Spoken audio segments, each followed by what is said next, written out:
Dang. Alright, so I'm playing Kislev. We're gonna ban Nurgle. I don't want to play Kislev and a Nurgle. That's gonna be a really brutal match. What's up, dude? How's it going, Skull Taker? Oh my god.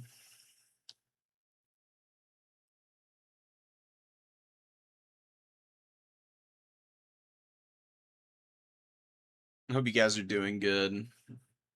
We've got a little bit of tournament action. It's not a very big tournament, but that's okay. It just is what it is. We're just going to play our 4 games. Finally get some opportunities to get some games under my belt and move from there. So, first game's going to be Kislev into Skaven, which is going to be really weird. But I do think that I can beat the Skaven. So we've got Morskin Rise being banned. Rise is banned.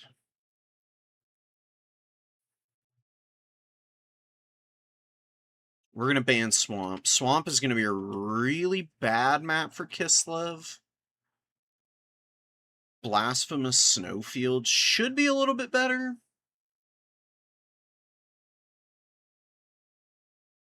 Okay, Blasphemous Snowfield it is. I haven't actually played on this map a whole lot. I remember this one. This is not bad for my opponent, but I do think it won't be bad for me either. I think that Kislev can make this map work in their favor against the Skaven.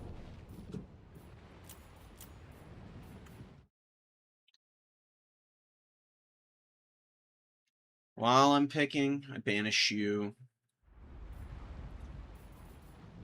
Out to the depths.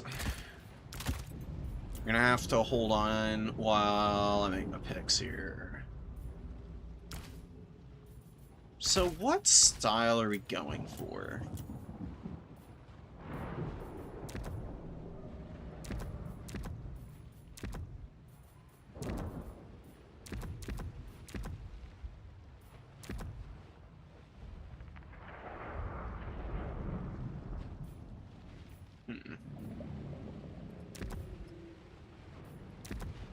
That won't be bad.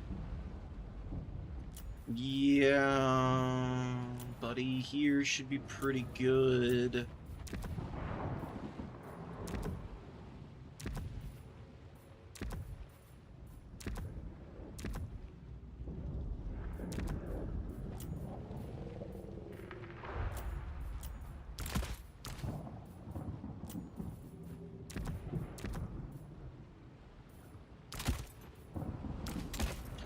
This is actually kind of an interesting idea.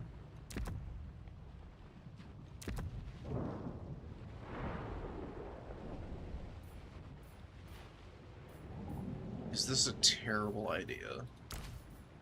Probably. Alright, but kind of iconic. I think I'm gonna run this anyways. Just to see what happens.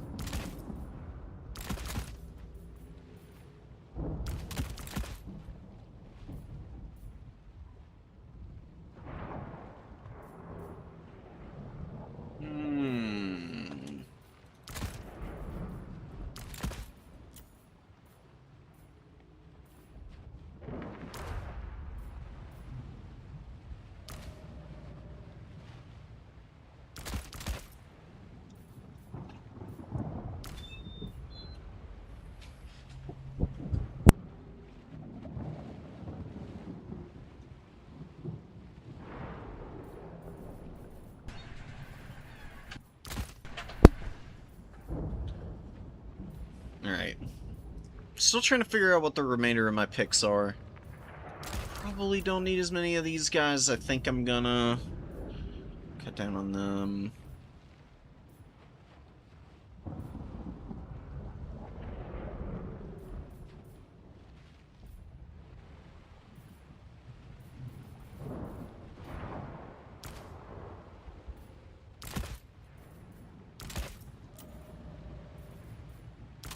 actually do kind of wonder if this might actually work out really nicely.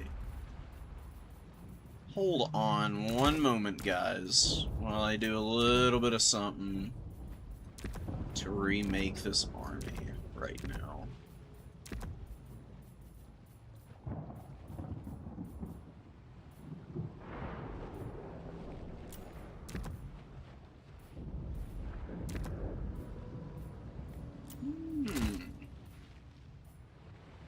Double? Yes. And probably just straight up one of those in reserve.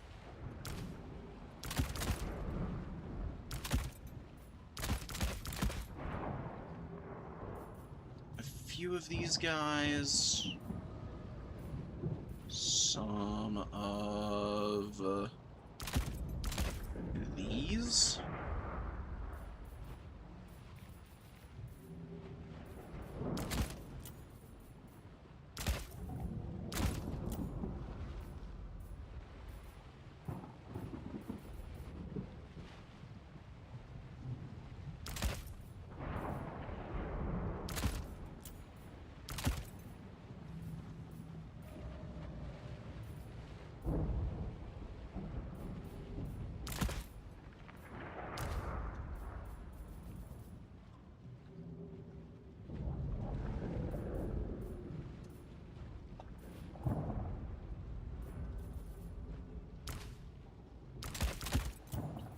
We should definitely bring one of these guys to trim them down. Slap that in there. 1,100 gold goes to... who's the grand winner?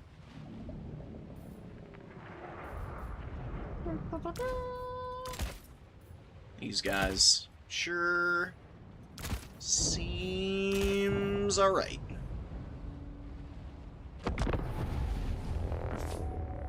We're gonna be brave and we're gonna run this. We'll see how this plays out. Alright, I'm gonna swap us back over so you guys can get a little peek. I won't forget. Don't worry, man. I got y'all. I'm gonna actually remember to do things the way they're supposed to be done.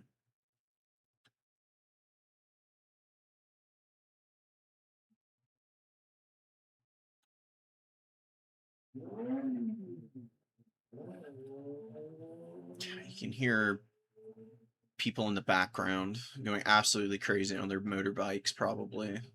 It's pretty normal around here right now. I really love doing that during the summer. Just go up and down the main avenue right outside of my house. Just absolutely blazing on their bikes.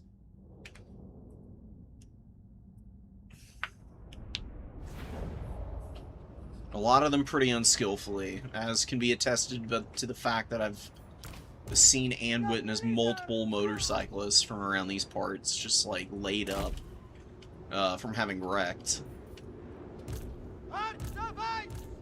Alright, so we got some more sleds. We're gonna just try and bully the Skaven by running them over.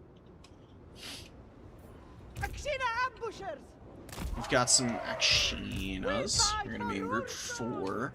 I'm actually gonna spread them out a little bit. Put them in a locked group. The Kossars and the Kislevite Warriors, they're gonna kind of form a little bit of a formation in the center. So I'm gonna try and creep forward and just position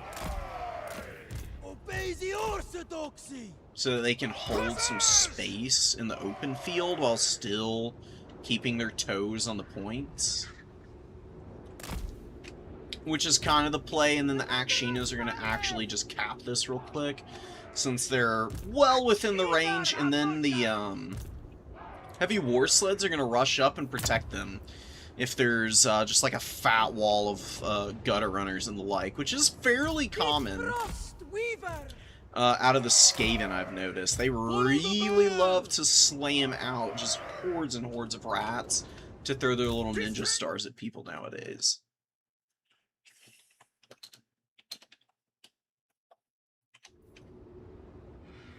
comrades of the bear!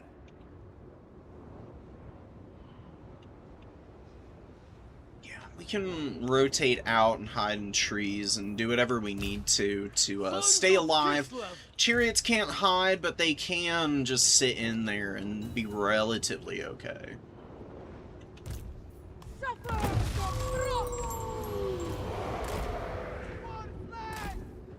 What have we got? We got Storm Vermin, we got Clan Vulcan Tail Slashers, just like a million cap weight.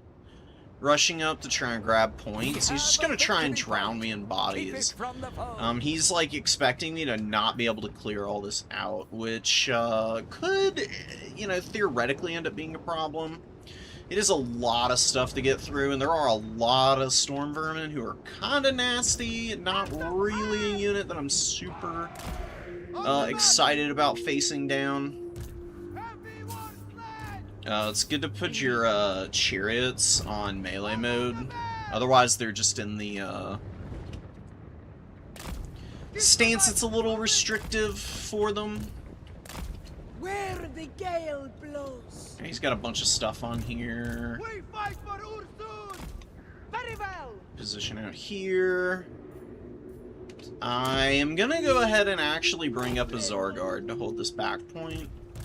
Follow the bear. We're gonna go for a value trade build. Oh man, we were already getting shot up by Jezzails. Invisible Jezzails too, which is always really annoying. He didn't really do a whole lot of damage to us with that. Creep up a little bit more. We just need to pull the war sleds back while they're getting shot up. That's pretty freaking painful. Now we're gonna get our Akshinas back and go into stealth, and I'm gonna bring up a Patriarch to heal this chariot, and probably the Akshinas too. Because they're getting a little shot up, and I do want to keep as many of these, like, decent units alive as possible. So let's actually move over here so we can drop the heal with all those guys. So he's got Master Assassin and an Eshin Sorcerer, and we're going to just use our pistols to just blast this little Eshin Sorcerer to death. He's getting real low right now. He's trying to juke and dodge and whatnot, which is all well and good, but I'm not actually that stressed about it. And now he's back in range, so we just need to keep backing. He's gotten a lot of value by poking those things.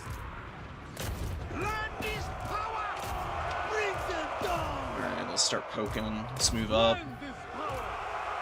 Let's try and push through on the high ground here. I'm gonna get the Akshinas to shoot the Storm Vermin. And there's the Natty Boopos way up there.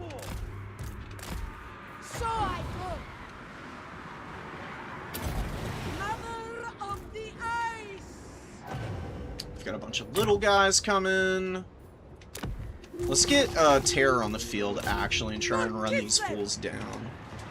We were taking a bunch of casualties and you get away here.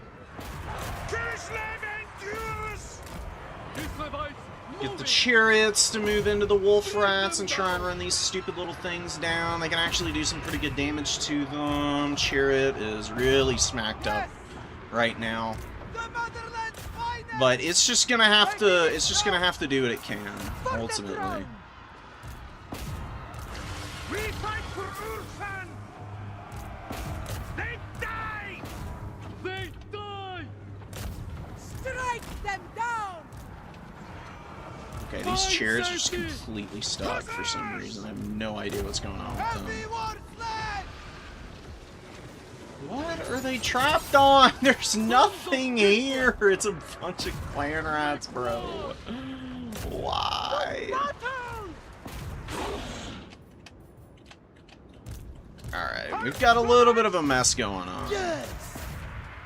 Some of our units are doing better than others. We're definitely struggling here. We've got just skating all over us. And I fucked up my back line really bad here. Oh, we're screwed because I fumbled. I fumbled really bad, guys. This is not good. I don't know what the hell I'm doing anymore.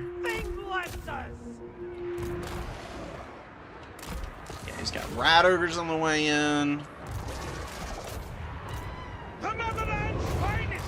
Our chariot just is just refusing orders, honestly. It just doesn't actually want to do anything productive.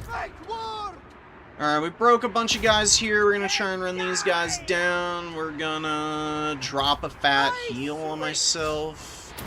I guess it's like the best I can do here.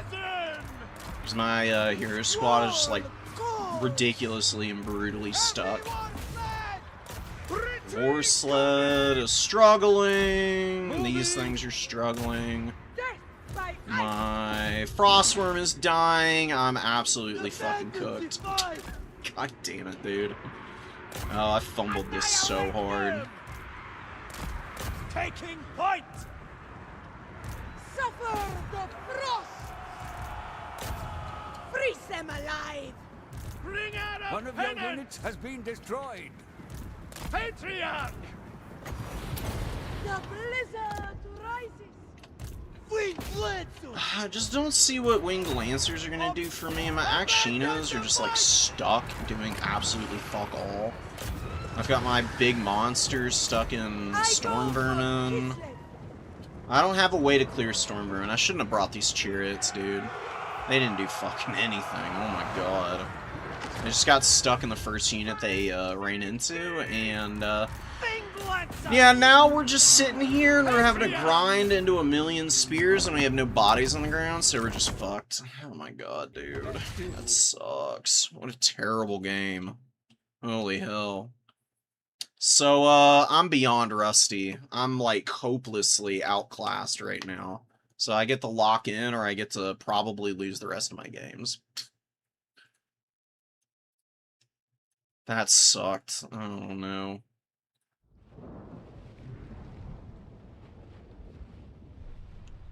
I needed to play better. I just needed to play better, and my build was not good against the Skaven. They obviously just got to do whatever the hell they felt like. Just shat all over me. Oh my god, man. Yeah, this wolf rat just chewed up all my guys. Demon Flayers came in and were annoying. What do you do?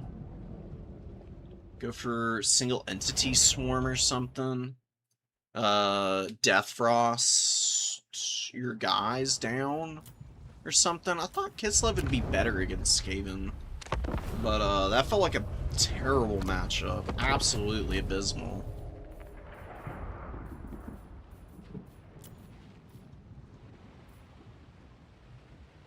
I don't know why the chariots felt so bad. I mean, they just, like, ran into clan rats and they were just stuck in clan rats for ages.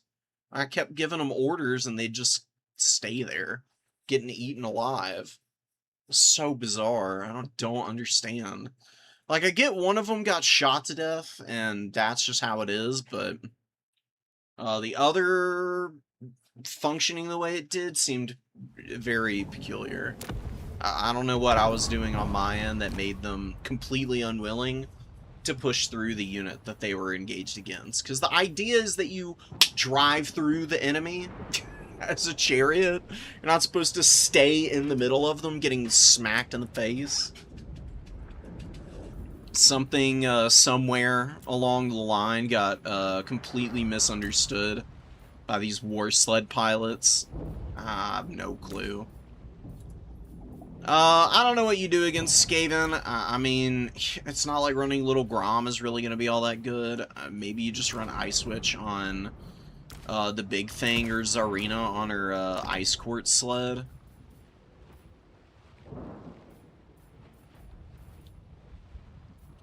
Well, it doesn't cause terror. I don't know, man. Whatever. Skaven are annoying. I'm so tired of them. For whatever reason, Skaven are like my #1 faction, and I just literally do not understand how to fight against.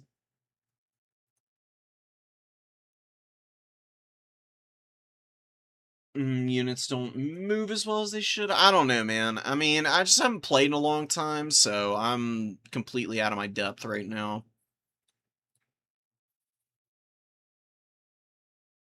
We've got 3 more rounds to try and rally ourselves. know, while this last game is going, let's watch some of our replays from the new player tournament. I haven't gotten to see this one yet. I am very curious how Tyrion and a Death Mage can handle our bony boys over here. We've got the Tomb Kings, Shishi versus Dirk. I don't know. I do think High Elves have a pretty good matchup against Tomb Kings, although I don't know about going bow and spear heavy. In my experience, what tends to happen is the Chosen of the Gods and the Catapults just destroy all these tightly bunched units. And then they just overwhelm you with bodies. They can just push up a million skeletons and spears and other garbage and just make it absolutely impossible for you to do anything. Horse archers with a little bit of value, not doing too terribly bad. I mean, they're taking a little bit of return fire, evening out to about equal value on both sides. High Elves getting away with comparatively little damage to one of these Tomb King's horse archers. Just did get slapped up a little bit. Tomb Kings are going to move forward now. Kotep is going to get into position to maybe drop some sandstorms. As soon as the front lines meet, it's going to be really good at clearing out the spearmen. Also very effective on the Sisters of Avalorn. And the Towns of Torquilita if they can get popped in the face with it. The Foot Archers are opening up. Towns of Torquilita getting their first volley in and doing some decent damage to the Skeleton Horse Archers. You see some more arrows coming, and a little bit of dodging attempted, but it's not really going too great. Dodging has not really gotten the Tomb Kings very far. Dirk is just keeping up a nice weight of fire that's making it very difficult to actually maneuver around. Now the Chosen of the Gods are opening up, though, and this happens a lot to High Elf units. When they're getting shot by artillery, they just get absolutely destroyed. Because their formations are so tightly packed. They cannot avoid the little airburst projectiles from the Chosen of the Gods at all. These guys have about 214 value, which ain't bad.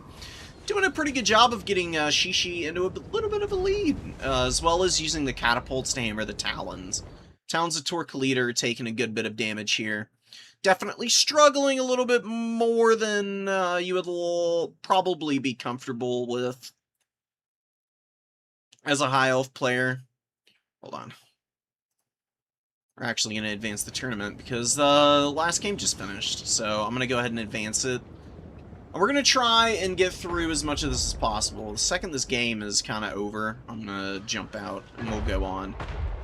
Spearmen getting popped in the face, and you can see quite a bit of skirmish fire being wasted by the Skeleton Horse Archers into the shields of the Spearmen. Which isn't really ideal. Chosen of the Gods want to shoot the Illyrian Reaver Archers. You got some Skeleton Horsemen on the outside looking for a pin. Just charge them down and occupy their attention at the very least, but brutal fire coming in from the catapult. Huge casualties. Making great contact and taking out multiple models of the Illyrian Reaver Archers. Chosen of the Gods only have gotten another volley off in the time that we've been waiting, but now opening up and getting some pretty effective shots in. Starting to take some Eagle Claw Bolt Thrower fire, though, so probably want to back these guys up just a little bit.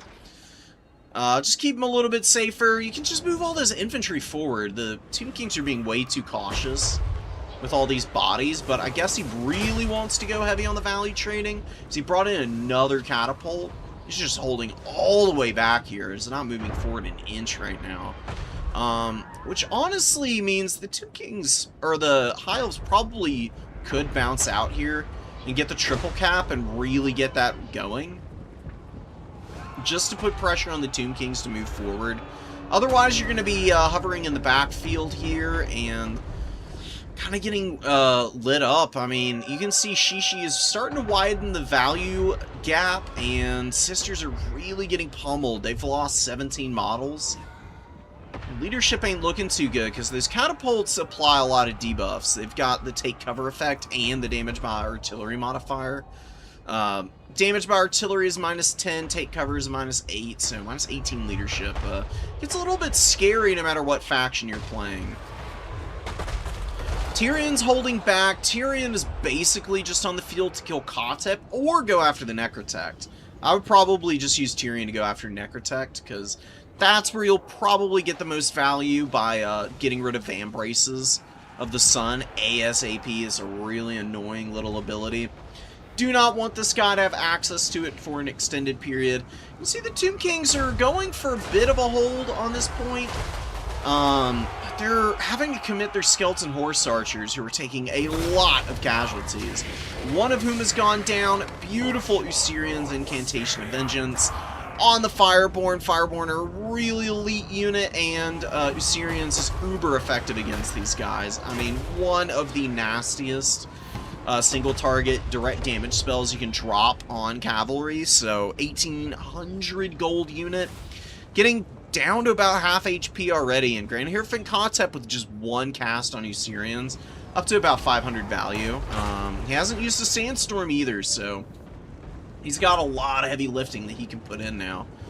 Fireborn are getting destroyed right now. They're committing to this fight. They're trying to get the Necrotech Ships Company, Spearmen holding on this point. Eyes of the Desert getting some brutal laser eyes in against the Fireborn. Dragging down a few models, not getting all of their shots off clean, but it doesn't really matter. This Catapult is continuing to put down some pretty good pressure on the High Elves, and kind of breaking back the Fireborn in the early going. Necrotect is surrounded and very much on the low side currently. But if that's your input, is 1100 value Necrotech, actually even cheaper because it's just Vambraces, no restored.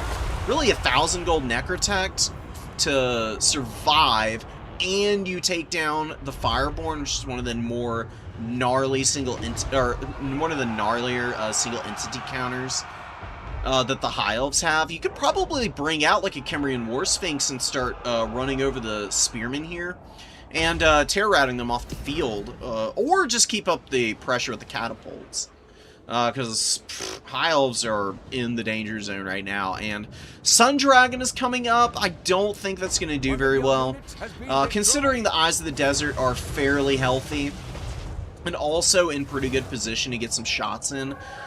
Sun Dragon could land and wouldn't do too badly currently. Second the Necrotect comes over and starts debuffing, though, it can completely flip. Plus any horsemen that get on that could be a problem. Chosen of the Gods, they can kind of squeak out the back here. They've got 10 models left. They got a lot of their firepower. They could definitely help against the Sun Dragon. Sepulchral Stalkers with a nice little volley. 700 value on those guys. Talons of Torquilida about to go down. Sisters of Avalorn getting jumped in the back line by some Skeleton Horsemen. Brutal charge. Excellent use of skeletons to lock down that elite bow unit. Screaming Skull Catapults are going to put some serious beatdowns on these Spearmen, who are trying to hold back a massive tide of Tomb King's units. Nakara Warriors and a bunch of Skeleton Spears being roadblocked right now, but Spearmen getting to the breaking point, leadership faltering, and both units are going to run. Just going to open up the entire middle of the field for these guys to just push up, jump on the point, and then it's going to be Illyrian Reavers and Silverhelms that are really the only units to respond. There's not a whole lot that the High Elves can do to stop this. I don't know if going for the Illyrian Reaver Cav was a great idea, to be honest. They're not that good against constructs. They're gonna down trade against the mobility of the Tomb Kings a lot of times.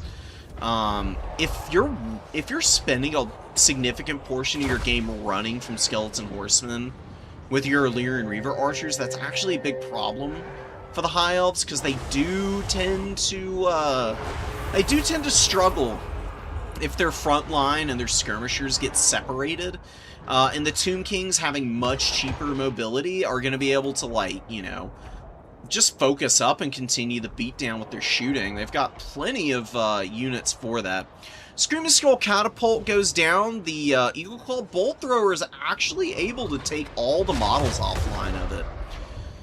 The other Screaming Skull Catapult, though, is able to break the Sisters of Avalorn, and it does look like the Tomb Kings are probably going to take this game. Ushapti Summon is beating up on some Silver Helms, who are getting pretty low. This Ushapti with about 400 value right now, probably going to end up with about 450 by the time they crumble out with the last 20 seconds of their summon. You got the Sun Dragon committing to this fight against the Ushapti, and Ushapti, yeah, with 450 value.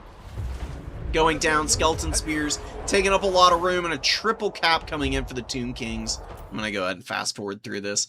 Tyrion is all by himself, but he's completely surrounded by spears, and now he's stuck and he can't do anything.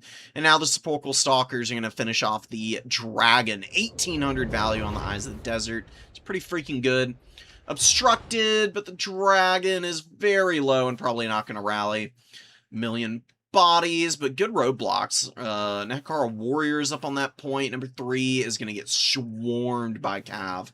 Look at all this cavalry coming in. 1 million bone cavalry on the way out, and they're going to be able to poke at their bows. There's a couple of bowmen in here. It's just 1. 2? No, 2 horse archers. And then a bunch of regular skeleton horsemen. Just charging down all the Illyrian Reaver Cav. You got some Sky Cutters coming in. Oh, and they're going to get the charge. Do they do good damage, though, against cavalry? I find it hard to believe. Now they're just in combat. They're going to get... They could just get surrounded by the horsemen and probably dragged down, if I'm being honest. Sky Cutters are a very disappointing unit. They really don't do much of anything. Yeah, Tomb King's completely dominating this one against the High Elves. High Elves could maybe get the number 3 back, but the triple cap is very firm. Tomb Kings are very far ahead on points now. And yeah, that's going to be it. GG to the High Elves. I'll let this tick down. Jump in. And we're up against Ponti, so see if we can bring it home against our Dark Elf main for this tournament.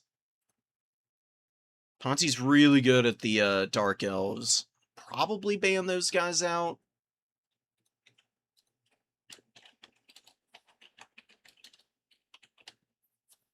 Alright, I'm messaging him, just letting him know that it's his ban. Ooh, excuse me. That one got away from me. Ship's company going down. You can see just 1 million horsemen. They are really good at holding people off points, too.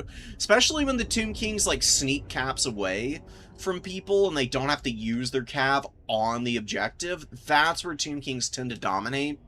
If Tomb Kings just have, like, toe-to-toe fights across all the objectives, oftentimes they're going to lose out because they have pretty inferior quality infantry, obviously. If you can keep their shooting from just completely destroying you, then you can kind of bonk their mobility down piecemeal. But here in this situation where the High Elves got out-traded at range and didn't really have the counters to get rid of the Sepulchral Stalkers and the Chosen of the Gods effectively, here at the end, with them being just forced to like summon out waves of infantry to try and get to points, the Horsemen being able to intercept them in the open field is kind of perfect. Oh.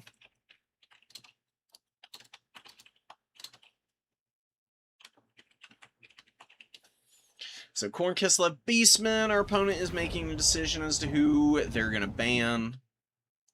I'm going to make a lobby. Yeah, Ponti does not have one. Boom. See if we can get some revenge for our last game. He's going to ban Corn, so... Who do we ban? Norska. Norska and Dark Elves.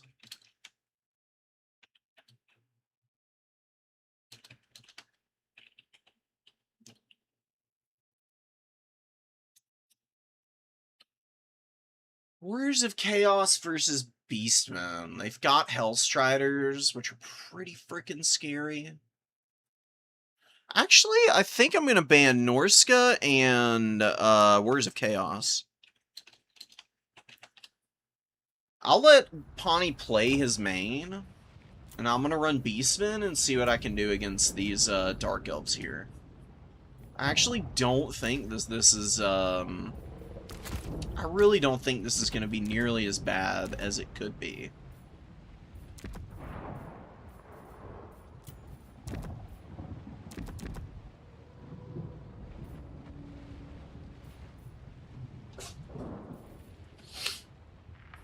could drop, could go Cygor summons, which would be really silly. If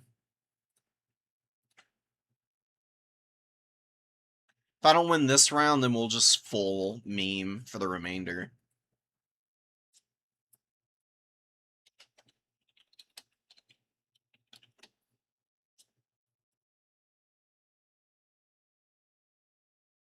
Oh, sorry, it's my map ban.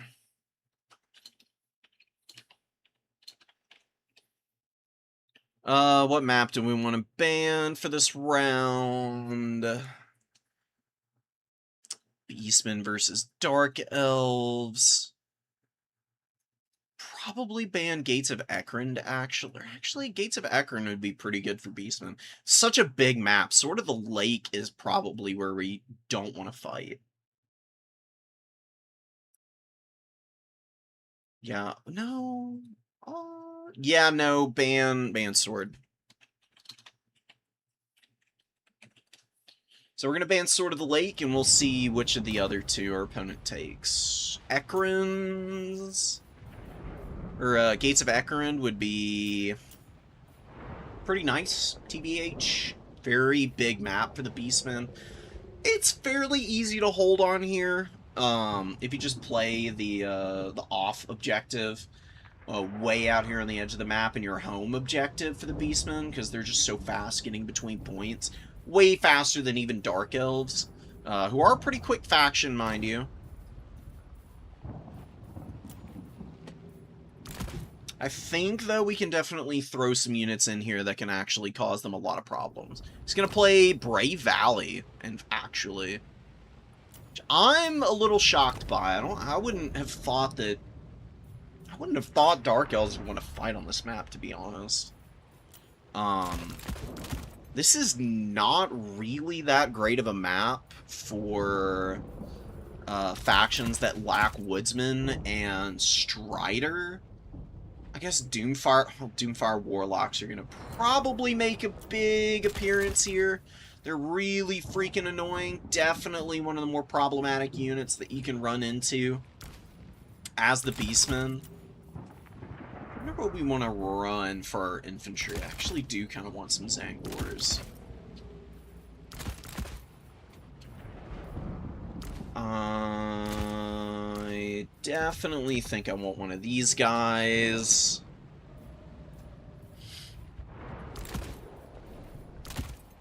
Could keep him in reserve. Actually gonna bring these guys in the opener. And we'll do... probably Buddy in reserve. Really not that terribly expensive. I don't know if we need that many of these guys. I actually think we don't want that many of them. We want to get some of these instead.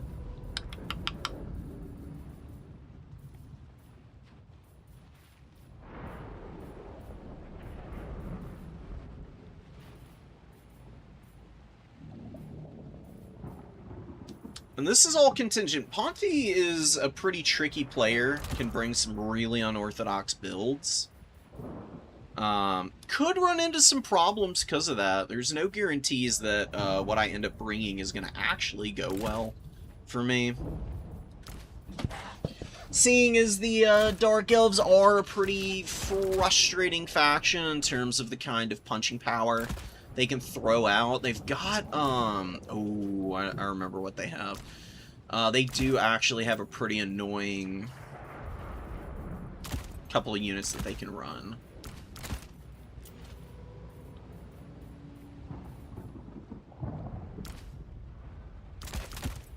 Double one of these.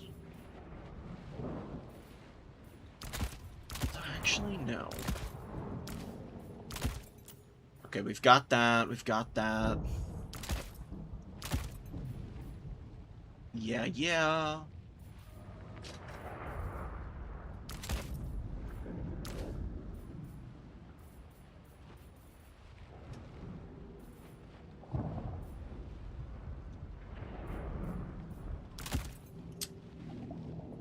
Boom.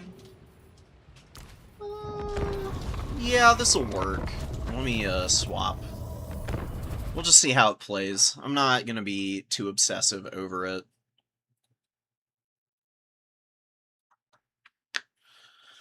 Okay, oh my god. Let's see if we can shake the rust off. I'm not happy with how I played last match.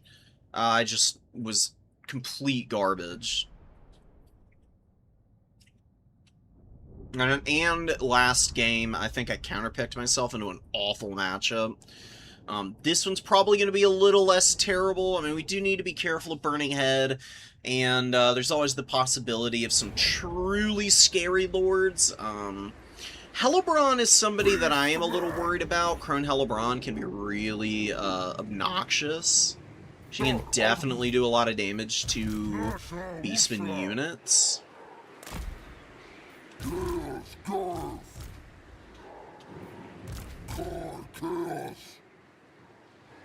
Actually, I'm gonna do this.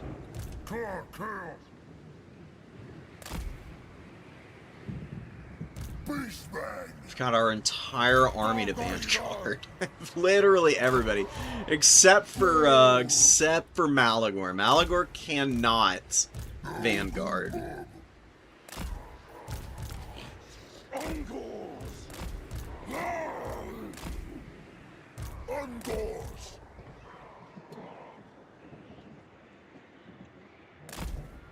Okay, let's actually do this. I'll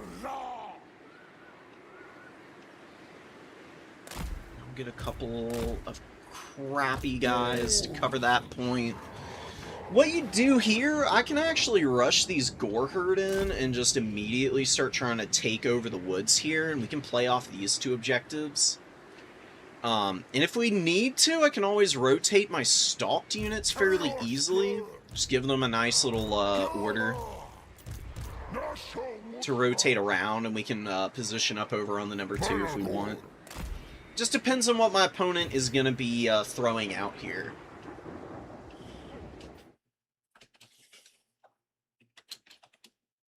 Alright, good luck, have fun. My opponent's ready, so just get it going. Just get up on these points and start capping. He's got harpies up in the sky. Let's actually send our boy over there. Lokir Fellheart, Bloodrat Medusa, Death Sorceress. It's actually really nice to have the throwing axes for Lokir, because otherwise he'd be stupidly annoying. I'm gonna grab this point real quick. I'm gonna get the triple cap out the gate. We're gonna hide in the trees. See the Medusas coming over. We're gonna like rotate over here and just get out of there. He's gonna reveal all my Ungol Raiders, but they're gonna take some shots here. These guys are gonna creep up to the map edge. We're gonna pull back here because he wants to go for this point.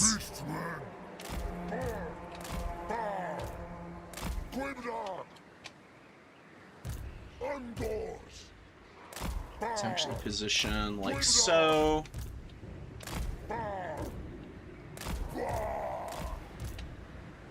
See, he's like actually coming for me. I'm gonna keep pulling back. I'm gonna get my chariot up.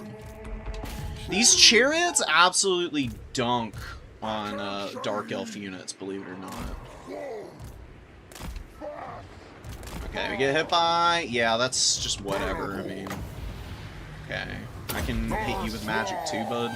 See if we can nail him here. Could actually be pretty juicy. Yep, get him. Let's actually ratchet up the intensity here.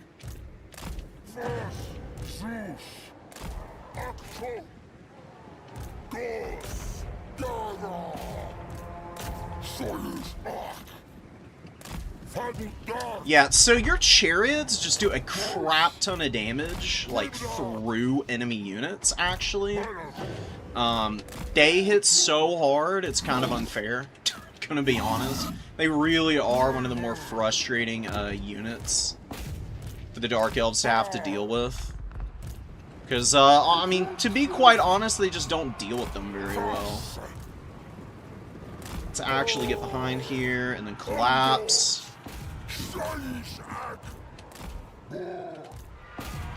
Shoot these guys to death. Tuck in over here. Get my chariot to come down. Oh, we've got our Sentis like running smack dab into the middle of enemy units that I kind of just want to get away from. We bring the Razor Gores in, and we can charge the Dark Riders down. We're going to go around the flank. We're going to pull our guys back. We've got this going well. Really running some folks down. We've got Zangors in a decent position. Let's get our archers out of this fucked up formation of theirs. And Malagor is breaking some units and just being a real jerk right now. We can shoot Lokir, I guess. Let's actually bring the Gorbel on. Because Gorbel can definitely put some pressure down on my opponent's stuff.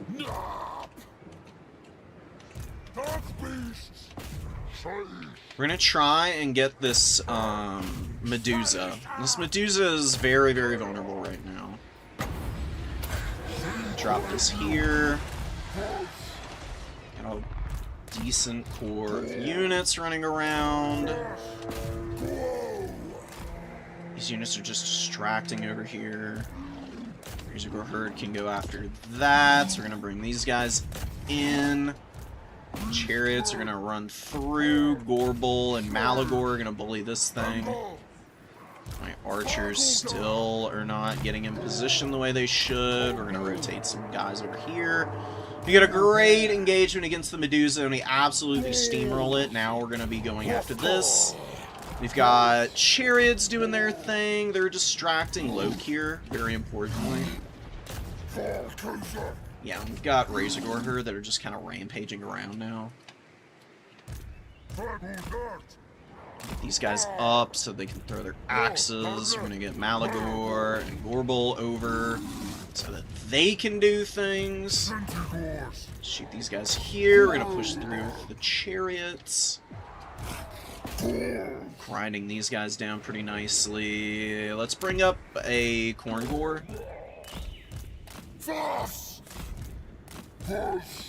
Let's actually move the Zangors over here.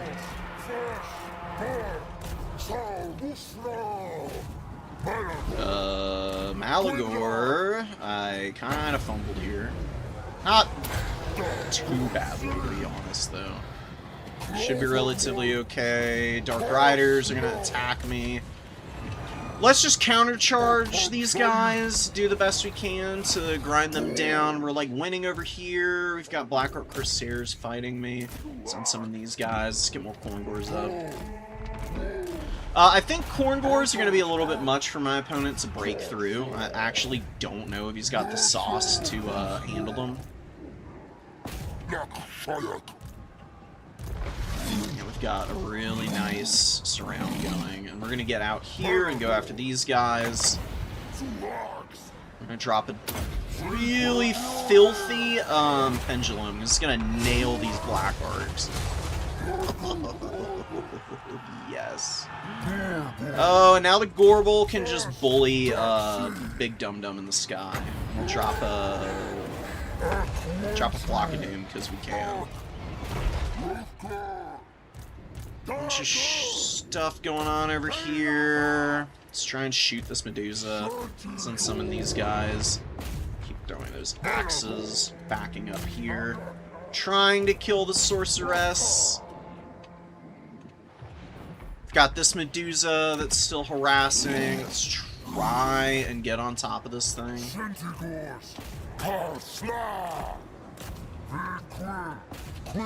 Yeah, the Zangors are doing so much work. They're just, like, forcing my opponent into awkward positions because he can't maneuver around all of them. We did actually take down the Bloodrat Medusa. We can unsummon all these infantry, get another Gore Herd out, and just send them to the low ground. Just push here. Keep pushing here.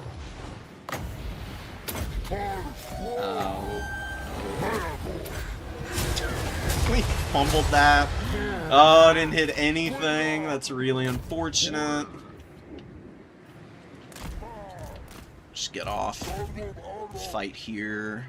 Charge here. These guys are way out of position.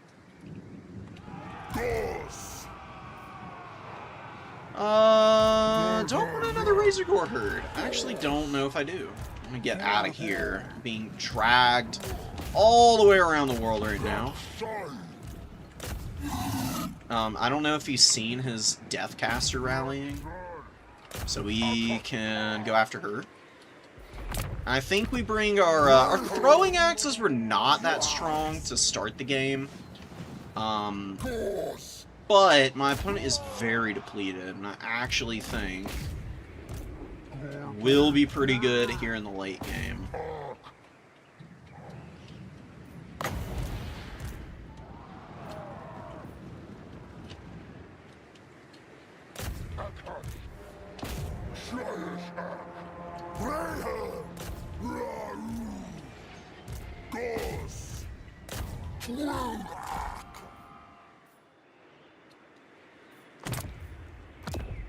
Another gore herd up.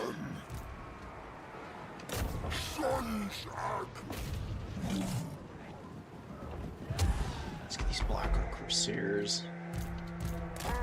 Okay, we capped the top point. We're actually in a little bit of danger. Oh my god, the Medusa! The Medusas, bro! Oh my goodness. Let's turn around and charge these Cold One Knights and see what we can do. We're gonna grab this point on the outside. We actually are gonna need to, The enemy has captured one of your victory points. I think we're gonna actually need to kind of rally up here. Yeah. Yeah, we're losing points right now, which is not great. My opponent is kind of evening this out. He's got this one Medusa here that's actually done quite a bit of damage. It's really irritating the hell out of me. Just absolutely destroyed this Gore herd here. It's got 1600 value, which is a little annoying. Definitely on the frustrating side of things right now. I think if we're patient and we don't overplay our hand, we'll be fine. I think he's pretty much out of magic at this point. We've got a decent little, like, chunky units here.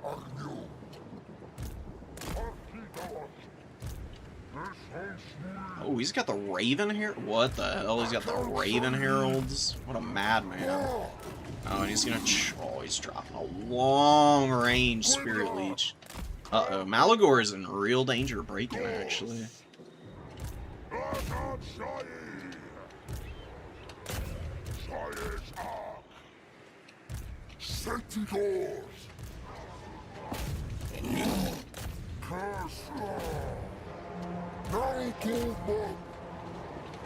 What's going on here? What the hell was that? Alright, let's get the hell out of here now that he's coming in. We're gonna back up. Oh, our Lord broke. That sucked, but we just absolutely karate chopped the Dark Riders. So now we get to murder the Cold One Knights, because they're gonna get absolutely flattened by the Corn Gores, the Razor Gore herd, and the Gorbull here. And we've got our throwing axes on the off angle, just laying waste as well. Ooh, bye-bye. Bye-bye. We're gonna run these guys over. He's gonna tear out a bunch of stuff, but we're gonna survive it. It's actually not that big of a deal. I'm gonna send a Zangor to actually go bother these dudes down here and just distract the living hell out of them. And our Lord ran off rather than dying, so the leadership is not great. But I've seen way worse situations, to be frank. These Razor Gores rallied. Centigores rallied. Need to go hang out over here. Yeah, you can see he's rotating around, trying to get to the number 2 objective. We're like holding down the number 3 just because he doesn't have anything there. Another Zangor to push the point here. Sentis are gonna just do their thing. We're just waiting for the leadership penalty to wear off. It's like the best we can do right now. Just trying to avoid as much of this damage as possible.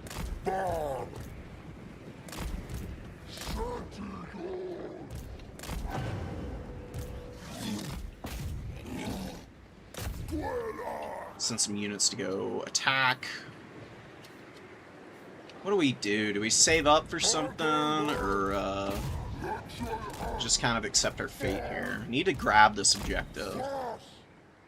Because we're about to get triple capped, which is kind of shit. The enemy has captured one of your victory points. Oh, God. Take it back.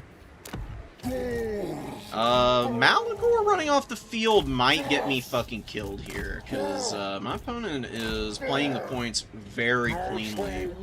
And he's got some dangerous units here, make no mistake about it. These handbows, super frustrating unit. They're really freaking scary. We actually almost killed the Medusa here. Victory point. We go to Korngor in, go after these guys. We grab this point over here. Pull back. The Razor Gores are not going to win that.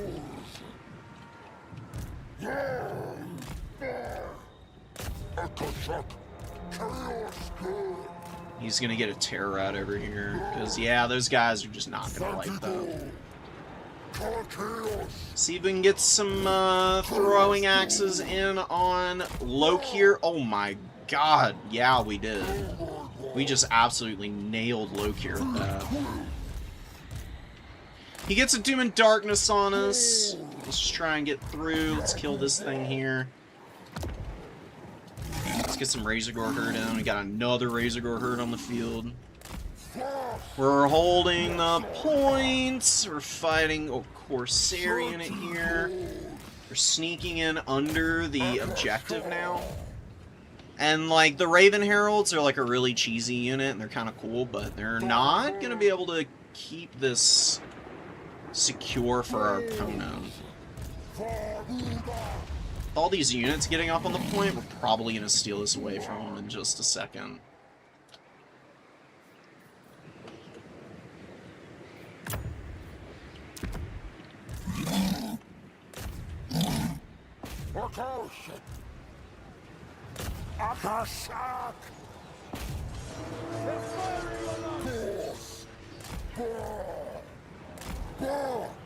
You have the foe's victory. Yeah, the throwing axes have been really nice for this last little stretch of the game. They've 100% gotten me into this position where I'm just trying to hold for the end of the game here. Because I just need to hold this one objective for just a second, and we'll be fine. Just can't lose this. We're fighting these dudes. We're doing a good job of tearing them up. Got another Razor Gore on the way in. They've been pretty much the best thing to throw out here, which honestly isn't too uncommon in this matchup. Razor Gore herds tend to be really, really strong against the Dark Elves specifically.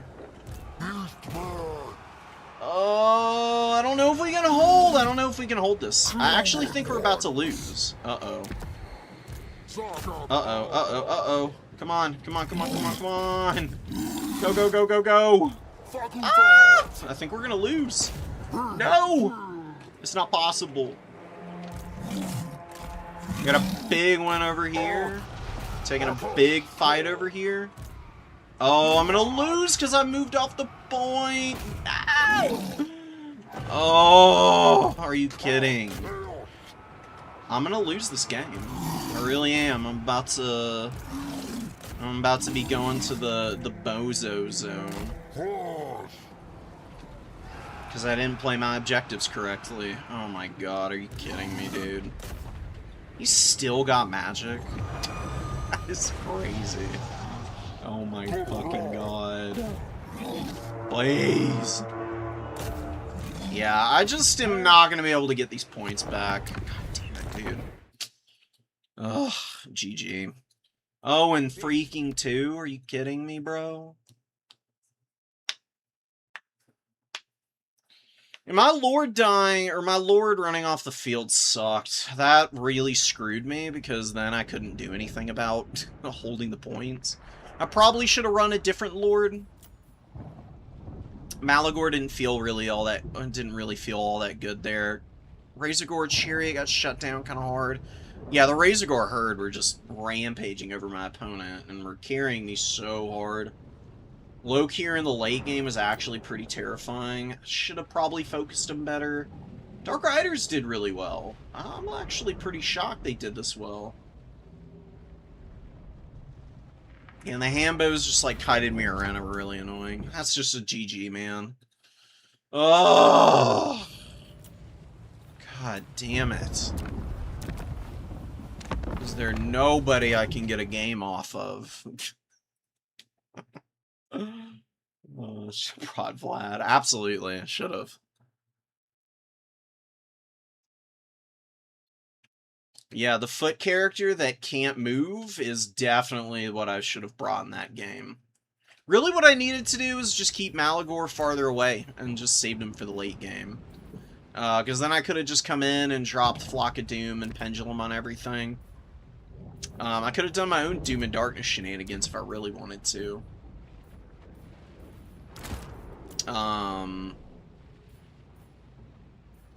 The other thing I could have done was gone a Great Break Shaman. Probably with Death Magic of his own or something. Maybe I could have even gone Morgr. Shadow Gave. At least he's got some summons. I've used Torox before in this matchup. He's pretty mediocre. Doom Bowl and Bray Shaman would have been a good combo. There's a few things I could have done. Could have also brought Butchers of Kalkengard. Not having Terror of my own, I think kind of sank me in that game because I didn't have ways to really break the Black Art Corsairs up without the Chariot. And after the Chariot was gone, there was just nothing that I could do to really stop my opponent from pinballing around with Lokir and running me ragged. It was really unfortunate. Yeah, the Synagores were just not good to start the game. They were really not finding a whole lot of openings. Success was very limited for those guys. Zangors held really well, so I definitely wouldn't change them out. I'd still run the Zangors and the double Korngor. Zangors in the opening, Korngors behind. Probably fewer Goreherd, because the Goreherd are actually kind of bad. Maybe just a best Goreherd. And then my Swarm, and then my Archers.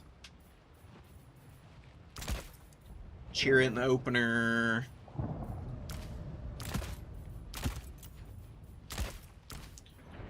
Doom Bowl with Slaughter's Call, and probably Barb Knuckle Boxing. Actually, just keep them as is there. And then we get the Brace Shaman. Give him Melkoths. Just have him run around on foot and just drop Melkoths. Actually put him on the Chariot, because he's going to need to move around a little bit. Otherwise, Lokir just slap him down, and there are other options that the Dark Elves can run that can be a real problem. So we do that, we get the Butchers of Kalkengard in reserve, just not even waste our money on the Sons of Boros. And do, honestly, a fairly similar build to what we actually had that game. And just reformulate just have different reinforcements. And one thing I thought about doing was going Manticores. Because I was really thinking about the Medusas as I was picking my army, but my actual build was fairly weak to the Medusas, because I didn't have anything quick and cheap to kind of run them down and keep them occupied. So it might actually be better to go double Manticore in reserve. Or maybe just one and do a fourth Throwing Axe. So the Throwing Axes were good in the late game, so having more mobile swarming prowess is not a bad idea.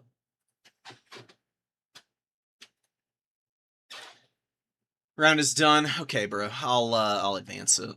Cool.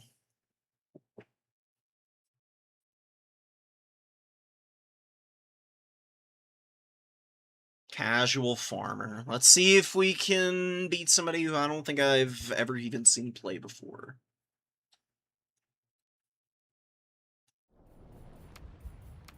Invite to our lobby. Boop. Oh my god.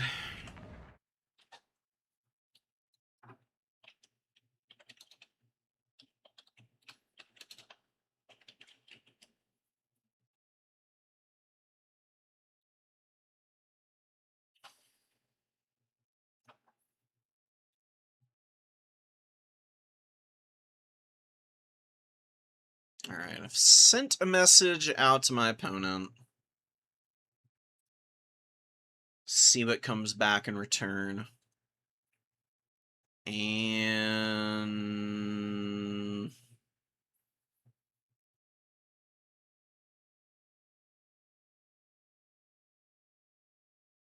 what factions did they pick?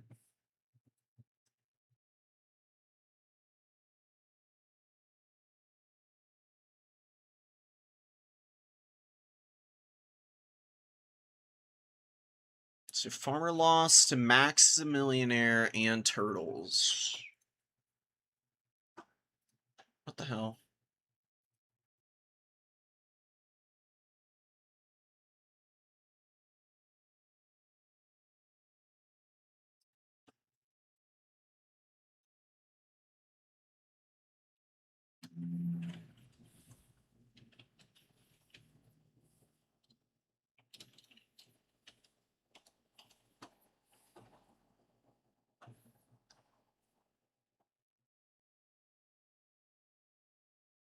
Oh, I'm playing Yifer? Really? Okay, cool. I thought Casual Farmer was somebody else. Okay. Is that who I'm up against? LOL. Well, I don't know who the hell this other person is. This is just like some rando that I just messaged. Empire Doc and Beastman. Korn. Kislev and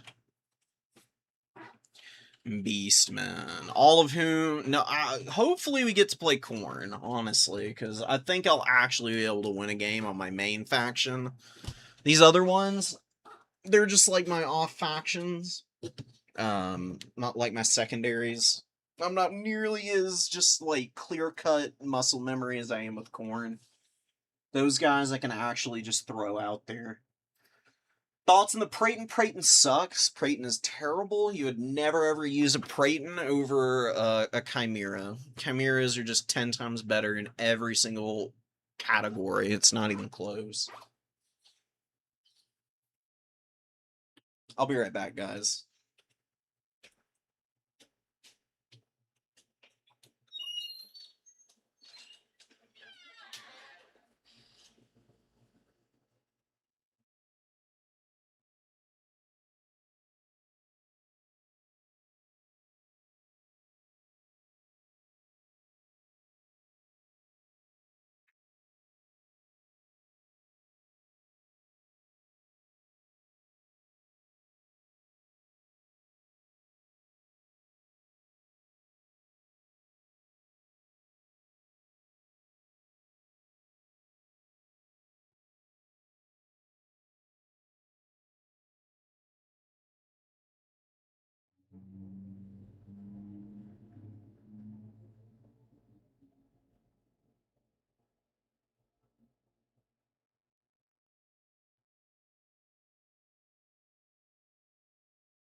Okie doke.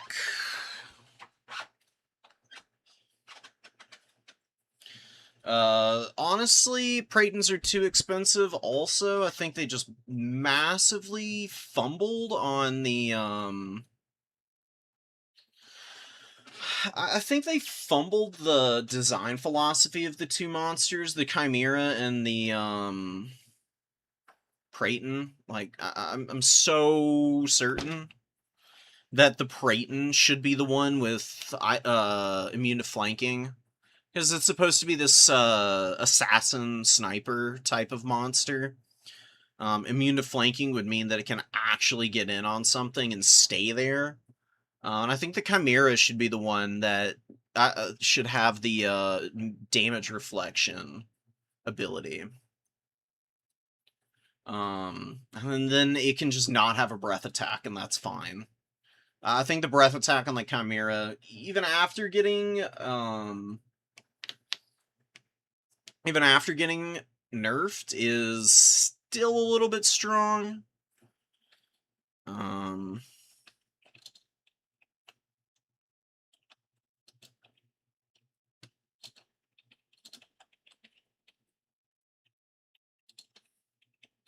I really don't want to do it. I do not want to do a mirror. I'm banning Demons of Chaos because they're another one of those factions that I struggle against immensely. It's been rough, man. Both the factions that I've had to face down today have been ones that I struggle against typically. Like, even when I am like practiced and doing you know a lot more secure in what I'm planning and trying to execute, getting them as my first games back is kind of painful.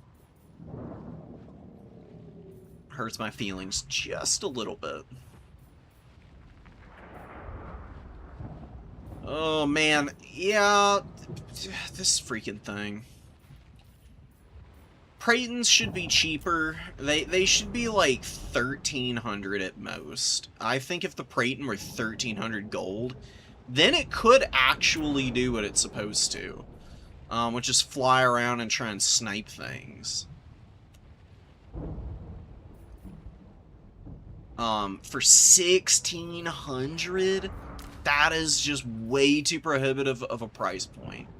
And the Awhile has, like, nothing over the standard one. Like, there's literally not a difference between these except for the stats. Like, the Awhile doesn't get anything other than Vanguard deployment. That's really stupid. That's so weak. The freaking Bloodshriek Chimera gets an entire heal. That's on an unlimited number of uses on a fairly long cooldown, but, I mean, come on, dude. Okay, he banned Korn and Kislev. I'm not playing against the Beastmen, so we're gonna play against Empire. And we'll see what Ashia is gonna be able to do. I've been so rusty.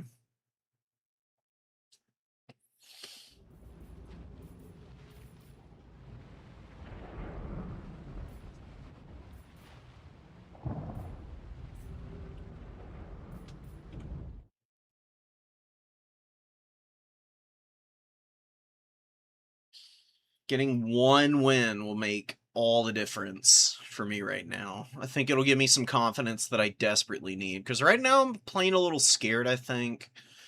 I usually play really aggressively, and I don't feel like I've been very sharp in trying to execute aggressive dives like I'm used to, and I think that's really making these games a lot harder for me.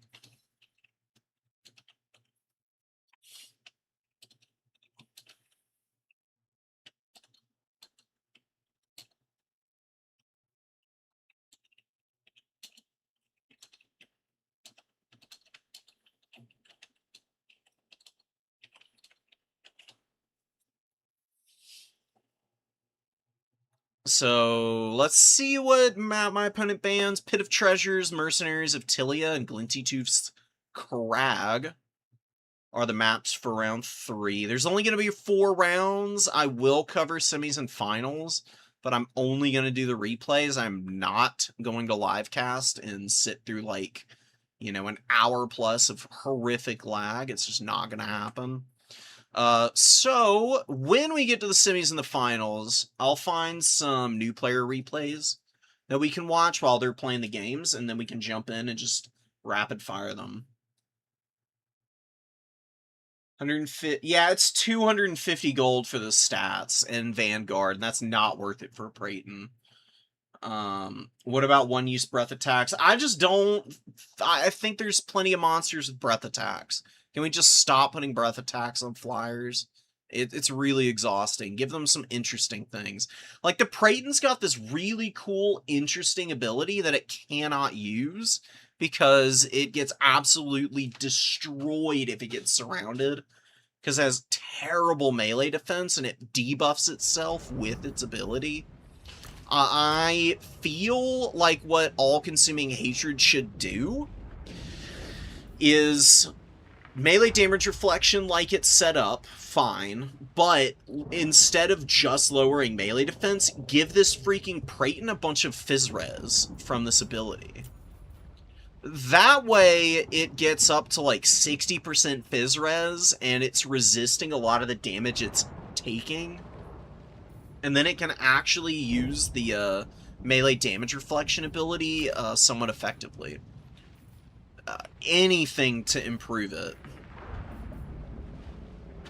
Prayton might be okay in a campaign, though. I can actually see it being fairly effective. Possibly. Man, it's got a low bonus versus large. Only 20? Boo. Boo, boo, I say. Sad and mid. What do we want to do? We're gonna meme. I've already been getting my ass kicked today, so it's time to do something different. I am taking Mortar.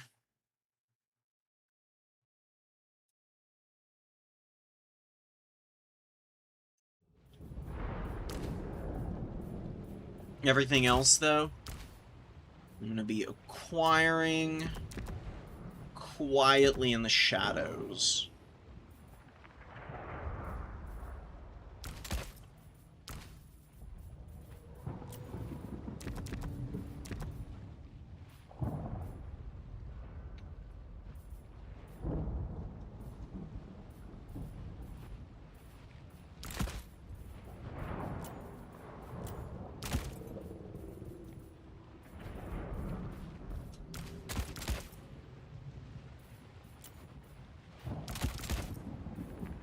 Some of those guys. Decent little bit of infantry. Let's fill it out a little more.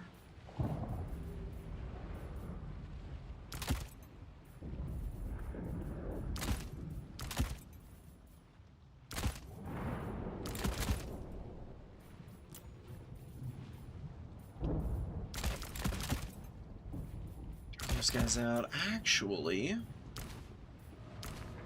let's run. Doot doot, doot doot.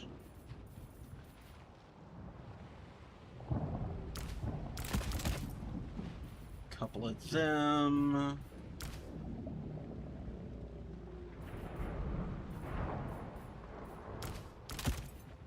Do we need one of these guys? Nah, I don't think so. Infantry coverage is okay. Get one of these guys, I guess.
definitely going to be an experience. Actually, you know what would be so funny?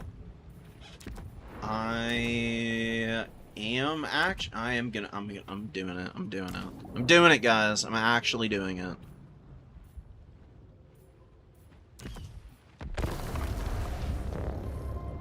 Oh, whoops, and, I forgot what map we're gonna be on. We're gonna be on... Let's play Pit.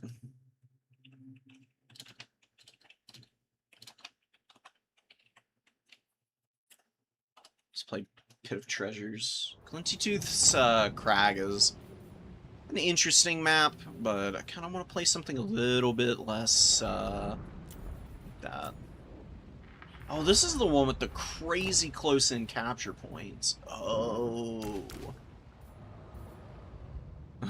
That's actually fine by me. I think this build could actually be pretty good on this map. We'll see, though. We'll see. This is going to be pretty hilarious. This is going to go either really well for me, or is going to be an absolutely abysmal failure. And there's not going to be any in between. With how I played today, it could just be a disaster. I'm going to be honest. I played really, really, really mid. We've got some fun stuff in this build, though.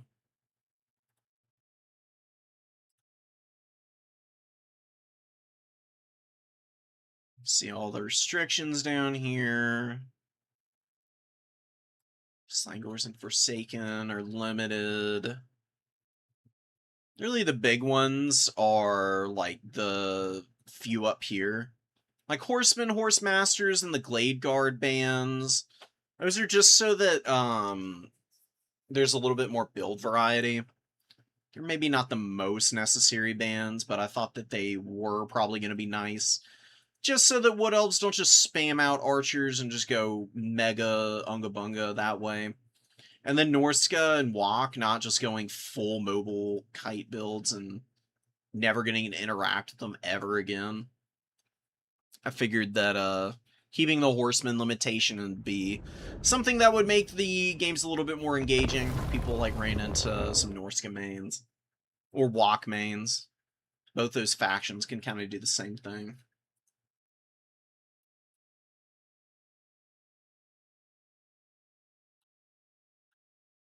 Swap back. Monster isn't worth taking at 0. Yeah, exactly. If it's not worth taking at 0 ranks, there's no freaking way it's going to be worth taking with the 9. Like, the veterancy is whatever, really and truly. There's very few RORs that are good because of the stat boost. They're almost all good because they offer some significant, like, side grades, or, open up, like, new playstyle opportunities. I just don't think that the ROR Praeton does either of those things. We're running Kazarak. Although Kazarak could just get sniped. This is a tiny Empire build. I think he went for a Monster Mash. Which is kind of funny. I've got my Senties. Let's see what my opponent is doing. We've also got some got secret agents on the field. I'm gonna actually have Kazarak scout the woods. These guys are just gonna be in group 2, and they're literally just here to spell spam. That's all I care about with these guys. We actually want to play a little bit wide here. Because we didn't really go with any ranged options. Like, all we've got are a Spellcaster, and we got this Bestigor herd that I'm going to try and commit as soon as possible. I'm going to keep them over here. Yeah, they're hidden in the trees there. That's perfect. We try and grab the number 2, and we just see what's what. If my opponent brought, like, a, Hellstorm rocket battery kind of deal, then we'll just have to pull our infantry back and just play with our 2 characters on the point, and see if we can find a way to overwhelm the, back line.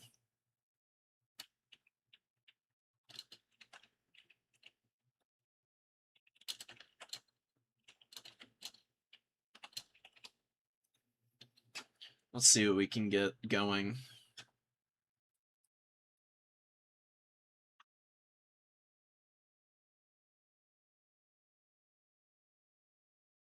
Honestly, the meta is not that stagnant right now. It's actually fairly dynamic, but I do think that right now it's probably the most concentrated it's been in a while, but I think that's mostly because people just have, like, a ton of experience playing on this now. Kazarak is gonna hide in the trees for, like, the next 10 years. Because Elspeth is a huge problem. Yeah, this is the throwing axe summon, because we need to immediately start chipping her down. Where is she going? Is she coming all the way over here? Let's get up on these points. Let's continue to surround. And the Zangors can get on the points.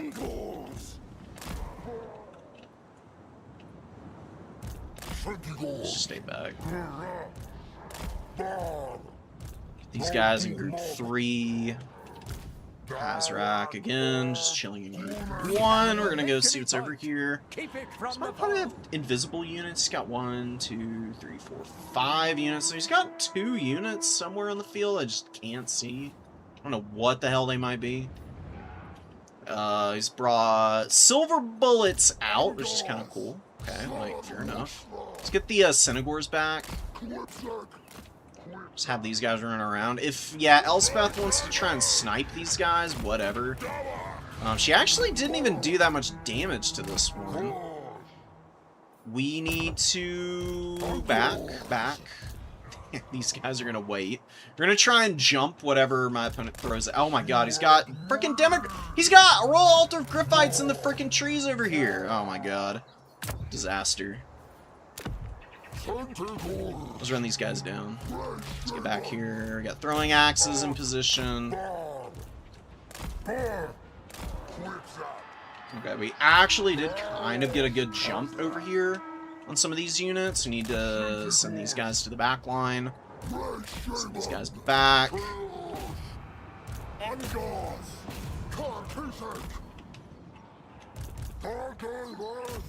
Dude, he is actually really folding me up back here. And Kazarak is stupidly stuck. He literally just cannot escape right now. If we can get out of here, we might be okay. We're gonna get a Razorgore herd and go after these units back here. He is actually taking a lot of damage now. And we're gonna start throwing down Melkoths on all these units, because they're fairly expensive and annoying. Let's get out over here. We've got these spearmen who can kind of push and do some work right now. I think we're overwhelming these guys. Let's get the hell out of here, because, yeah. Elspeth wants to hit us with the big breath attack and just finish us off here. And we cannot let that happen. We need to just hide in the trees. If we can hide in the trees and just, like, slowly wear down all these really stupidly expensive units, that's going to be perfect. Why did you run into combat? I don't understand. That was suicide. Absolutely mad at it. I don't understand what the hell was the thought here. Okay, we gotta jump on those units here. We got a bunch of stuff attacking me in the middle. We're gonna get some throwing axes out, and my guys are all fleeing in terror. That's great. He just knew exactly where my lord was, and I lost him immediately, and now he's gonna run off the map. He's literally on the map's edge, so he's just gonna walk off, and now we're gonna lose all our leadership. And I've been super distracted, so I haven't been able to pay attention over here. It's not going well. We're gonna rotate down. I did kill my opponents, did kill some of my opponent's stuff. I'm gonna bring out more Razorgore herd. It's just been so good today. Desperately need something to work here. God, oh my god. And I forgot about my Bestigore herd. They've been hiding in tactical reserves all game.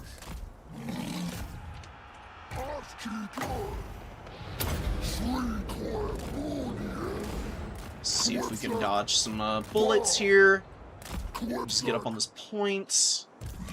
We, like, killed my opponent's mobile stuff in the forest and did not trade out well in the process, so it's just kind of a disaster if you're... if I had to be 100 right now with you guys, I'm in deep doo-doo right now. This is really not going well at all. Because my casters are getting the absolute shit kicked out of them. He's got Hawk and long rifles on the way in. We actually dodged some shots, and now we're going to charge in here. Get these guys away from that. Oh my god, and they rampage. At least the spears were not braced, so those guys are going to do some good damage. We're going to loop around the back and hammer home. Get up here and just keep dropping some Melkoths. Full all these guys up.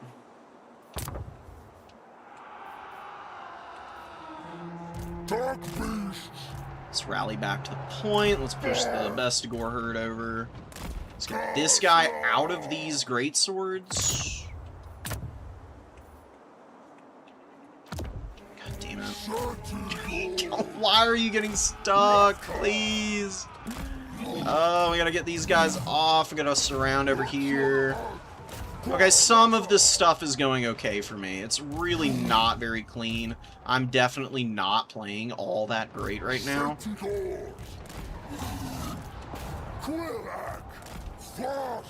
We're gonna start cycle charging.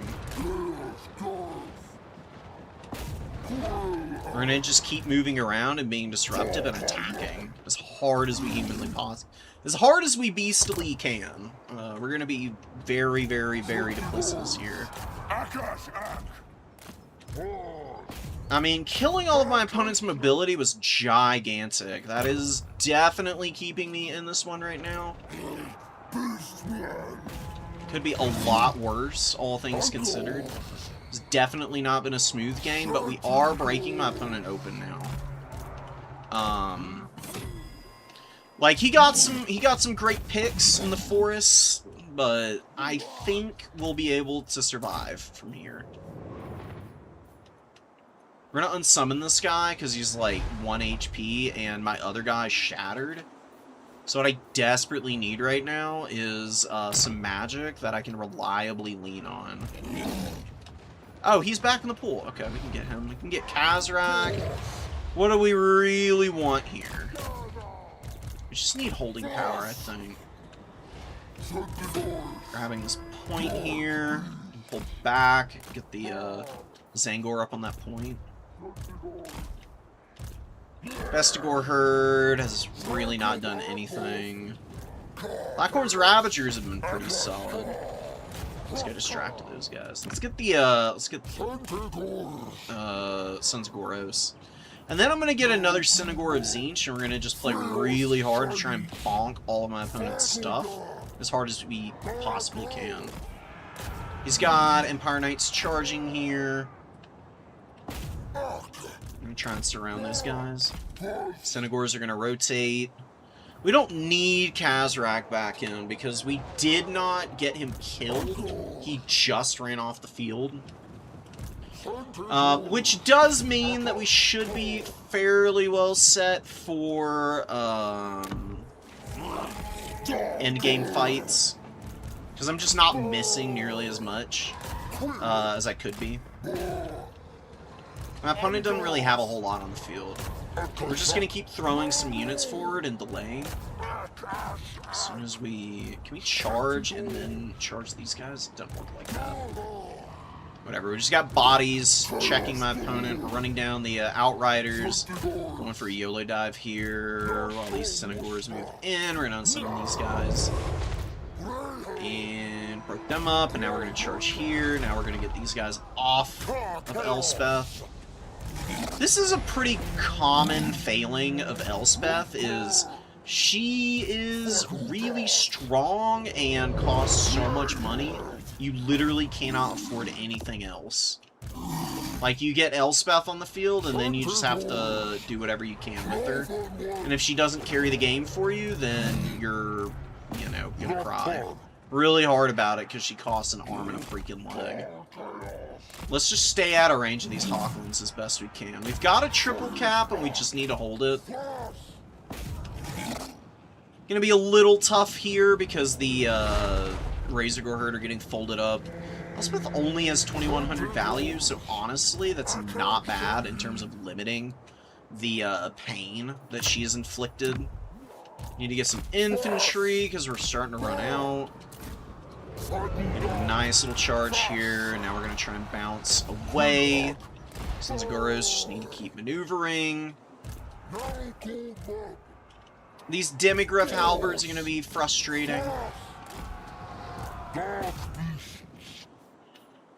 I really don't think it's time for Kazrak. I do think it's time for our Melkoth's caster to come back out, though. Because the magic will be solid, and if Elspeth tries to engage on this guy, then we can maybe drag her through the mud about it. Is there anything I'm missing on the field? No. I need to look around more. I'm just not active enough with my camera.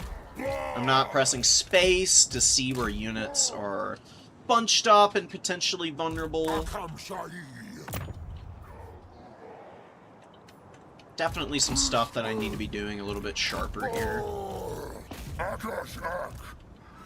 Alright, he's gonna drop that on me. That's great. Let's just keep backing up. Build a little bit of ground now and save myself the pain in a second here. Can we dodge? He just kind of gets pushed along the ground, which is pretty funny. Let's pull back here because the Gore Herd are going to be able to kill all those guys. Okay, these guys got caught, but that's okay. Because they are really good at pinning in Demigryph halberds. You can see they're getting folded up pretty bad. A lot of that, though, is because Elspeth is in here, and Elspeth is just such a nightmare. Let's try and get the Pistoliers, actually. Let's push these guys. Get back. This guy's terror routing. He is not rallying. Okay. Let's bounce out. Let's get the surround.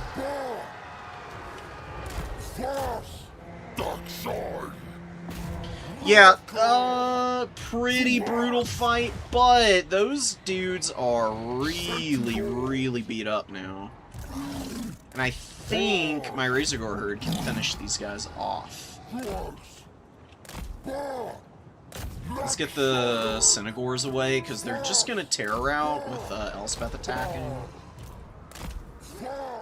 Got Gore Herd. We need more Gores. More Gores. Only Gores. Only Gores is my preferred platform. Let's summon these guys too. Yeah, dude, the terror routes. So tired of all my units terror routing constantly. It's definitely getting me a little bit down. We got the Hawklands over there doing their thing. We're gonna just try and run away. Try and get old Elspeth stuck in here. We've got more Gore Herd going for the point. Finally got this guy to rally. He's just gonna drop a spell on the Free Company Militia here. Which I guess I could have saved because there's an Empire Knight now, which is way scarier. We fully surrounded Elspeth, and she's probably dead because Razorgore Herd have a million mass and they're impossible to escape from. We're gonna get our Bestigor out because they can kind of fight great swords.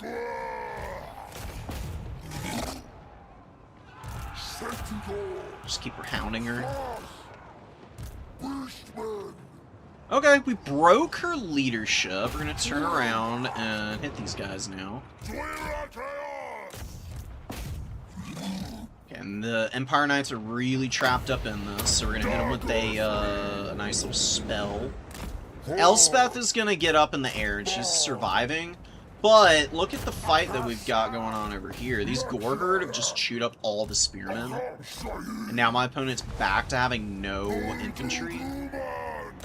And my very beat up units are going to be able to hold here. And the Razorgore Herd got me a gazillion value again. And the Cynogre throwing axe is 2,900. What the hell, dude? That's so crazy. I need to use my throwing axes more, obviously. That's like, I thought that I wasn't playing that good with the cavalry, the throwing axes specifically, but no, that doesn't appear to be the case. They have actually been really disgusting this whole game.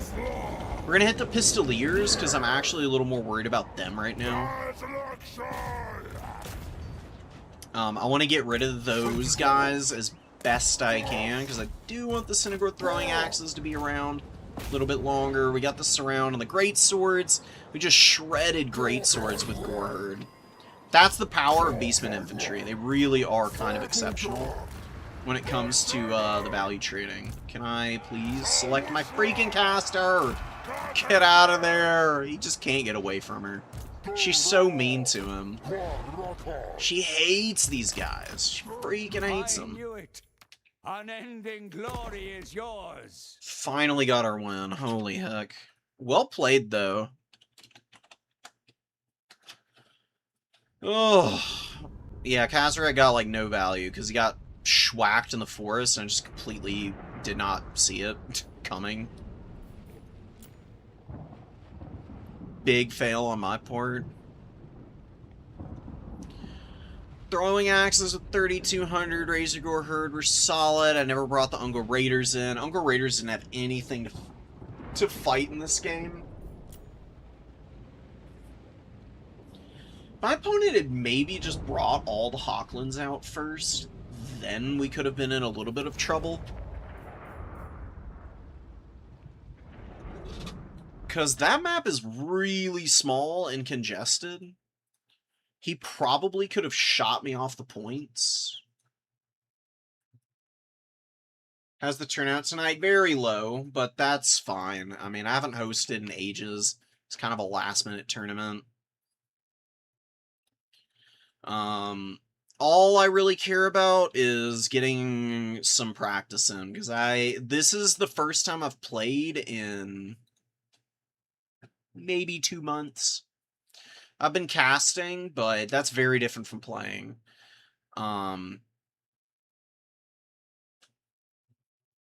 It's been... My first game was an absolute disaster on Kislev. Just got absolutely clocked by the Skaven. They just shit all over Kislev, apparently. Lost a really close game against Ponty on his Dark Elves. I was on Beastman. Barely lost out on points on that one. And now we finally got our win, so I'm feeling a little bit better. It's definitely a little bit of consolation. I did lose Kazarak last game, though. I have not been able to keep any of my lords alive. It's been really, really poorly done on my part. Beastman, where the hell is Empire? Just completely blanking on where they are. We got them. Now we can advance the tournament. It's a nice long one. Final round. Let's see who we're up against. We're up against Turtles. Okay.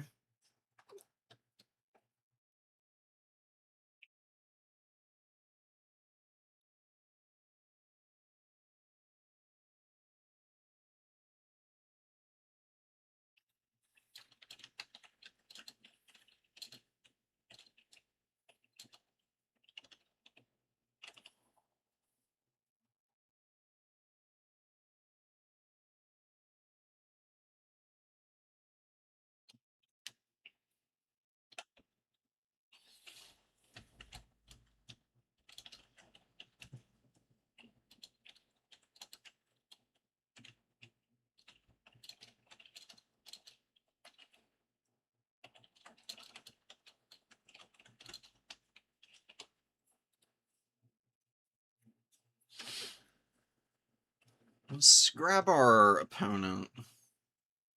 Turtles. Turtles is really good. So this is going to be very hard fought. Turtles is a Greenskins main, but then also plays, Beastman. I've never seen him on Norska.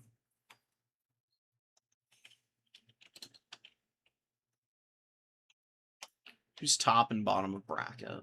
I'm top of bracket. Okay. Korn, Beastman, Kislev.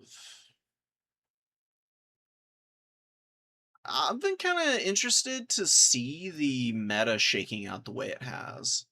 Greenskins are pretty high up there, Norsk is pretty high up there, but Bretonnia and Vampire Counts makes a lot of sense. They don't really have that many bad matchups. They do lose their bad matchups really hard.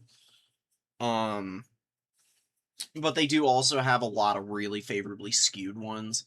Bretonnia is just, I don't know, man. Bretonnia mains are built diff, I guess. Ever since the cav changes, though, they've been definitely one of the more underrated factions. Norska being top of the list is not that surprising. I'm a little surprised that Khorne is so low. I think Khorne is actually a really good faction. I think they're solidly middle of the road, and it's been kind of interesting to see Beastmen dropping as of late. They're losing pretty hard to some factions, too. Like, Cathay is crushing them. Chaos, Dowie, and Slanesh are kind of clowning on them. Although Slanesh has always clowned on Beastmen a little bit. Little surprised to see Bretonnia going so poorly for Beastmen. I actually think they have a pretty decent matchup there. Skaven being really tough is not that surprising. Skaven are like anti-meta in a way. They've climbed quite a bit this season. They beat a lot of the other shooting factions just because they have like far superior technology, I guess.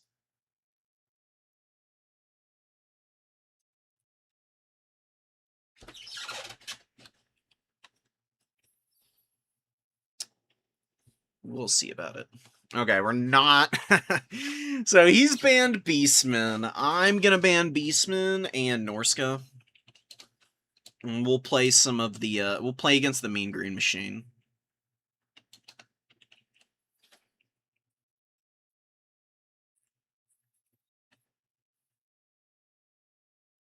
He can play on his main, and we'll see if we can, figure out a way to do something about it. Okay, so we've got Greenskins versus Khorne. Cool. So I finally get to play my main. We'll see how that works, though. Because this is far from an easy matchup for Khorne. It's very, very tricky.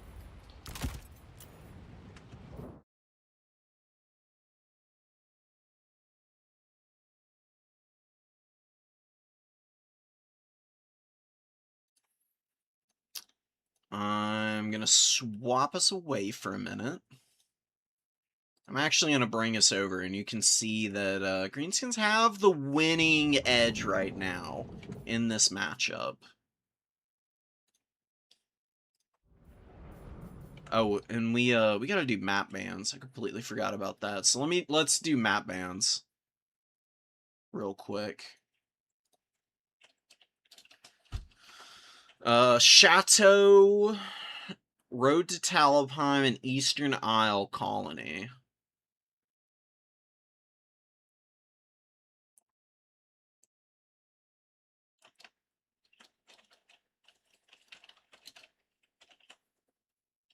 Let's ban Eastern Isle Colony.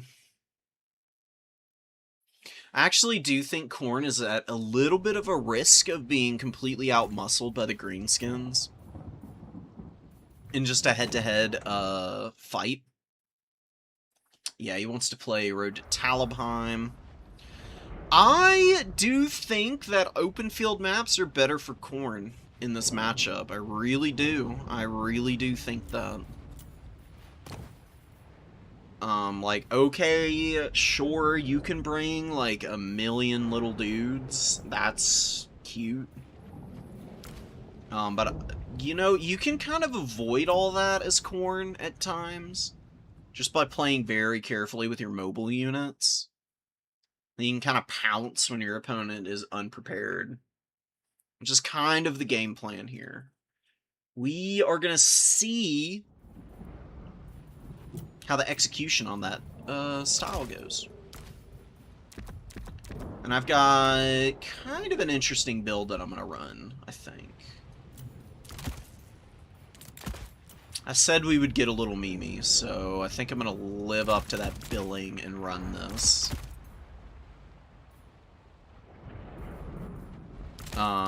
It could 100% backfire against me, though. I will say that.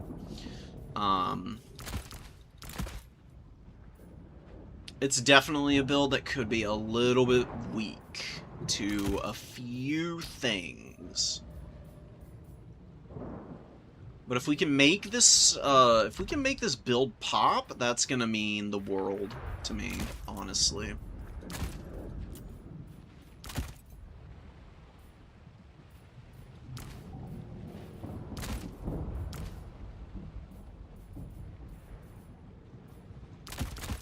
I have run it in the past and been pretty tickled by the performance on this particular unit. It's really not bad at all.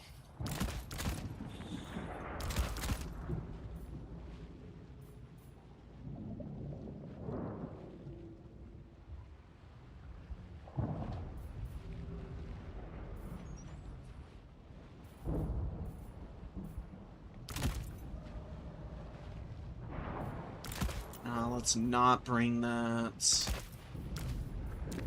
How much is... Ooh. Huh. Would this guy be any good like this? Nah, that's probably not worth it. Not a bad unit either. We'll get one of these. We'll get this.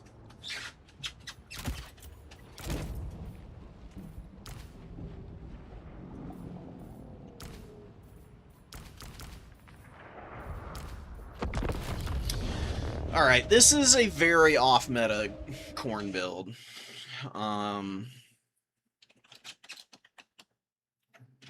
You'll see it in a second. As soon as our opponent is going, swap back over. Here we go. Are you guys ready for this?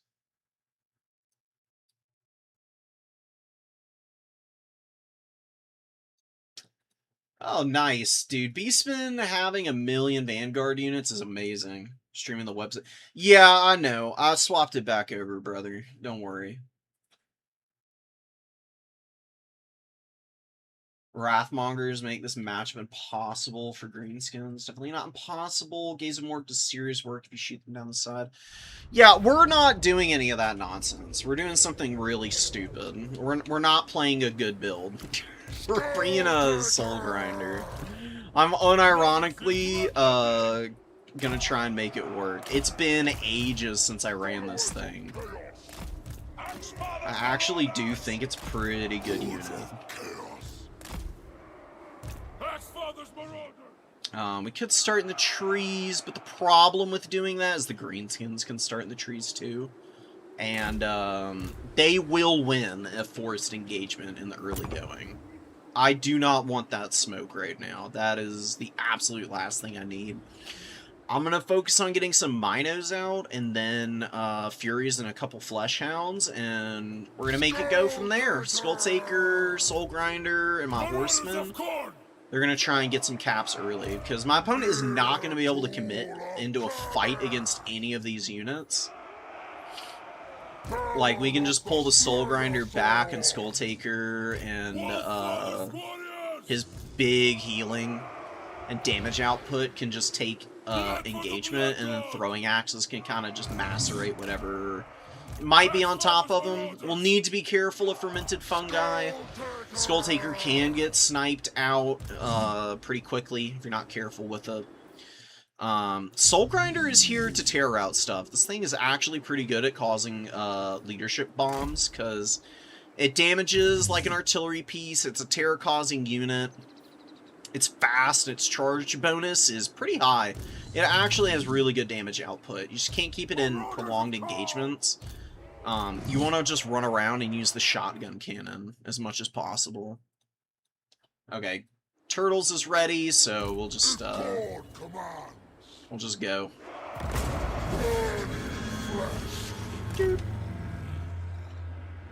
He's got Gorbad and an Orc Shaman with Gaze and Mork and Fist of Gork. Orcs are the best and the great leader. He's got River Trolls. He's got a lot of River Trolls. He's got Rugloods and Orc Airboys. I think we're in a perfectly fine spot. The Error Boys are going to be really annoying. The Rugloods are always frustrating, but right now it's going to be alright. We're going to actually go to the outside. We're going to poke on the edge of my opponent's formation. We're going to keep Skull Taker back for now. Because the Orc Shaman can actually Gaze of Mork this man, and I don't want to deal with him getting shot up that way. We have a victory point. Keep it. Shotgun cannon actually does okay work. It's got a ton of ammunition, and this thing actually clears models pretty effectively. You can see it's actually got 7 model kills already. And you can just kind of like rush your opponent down a little bit. It dodges missile fire pretty effectively. We're just going to kind of stay on the outside of my opponent's range. And dodge a few shots. We're going to pull back here. My opponent's moving up.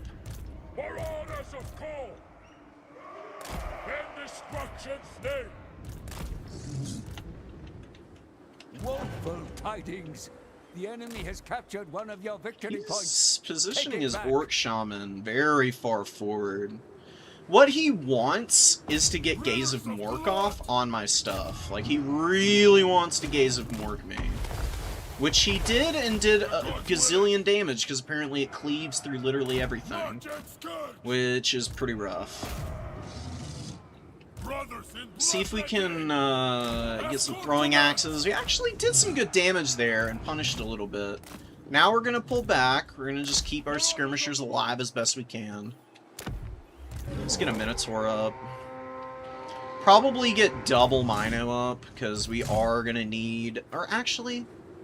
I'm not going to bring my second Mino out.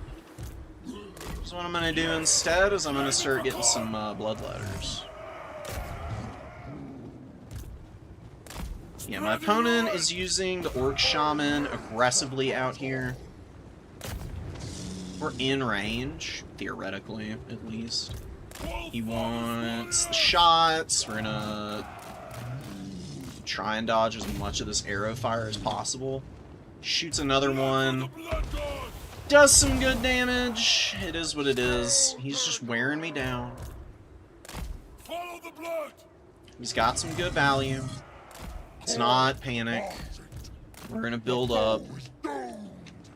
He's got River Trolls, River Trolls. He's gonna move in a little bit. Let's probe his back point, actually. He's a little overextended.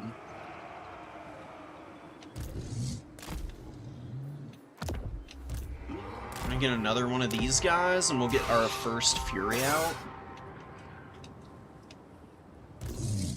We just really want to make our opponent have to pay attention. How are we not capping this point? He's got nothing. He's got 2 units on here. Really? Come on, man. Yeah, Gorbad wants the smoke. Gorbad is keeping up with the smoke grinder somehow. Crazy business. It's pulling back now. Holy shit. This spell is really stupid and broken. No offense. That's kind of crazy. Like, that is a lot of freaking damage.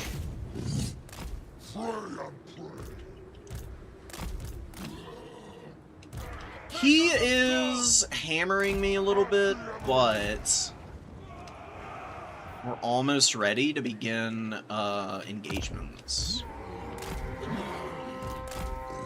So we've got a decent number of bloodletters on the field. Soul Grinder is just poking away. It's still not getting a lot of value.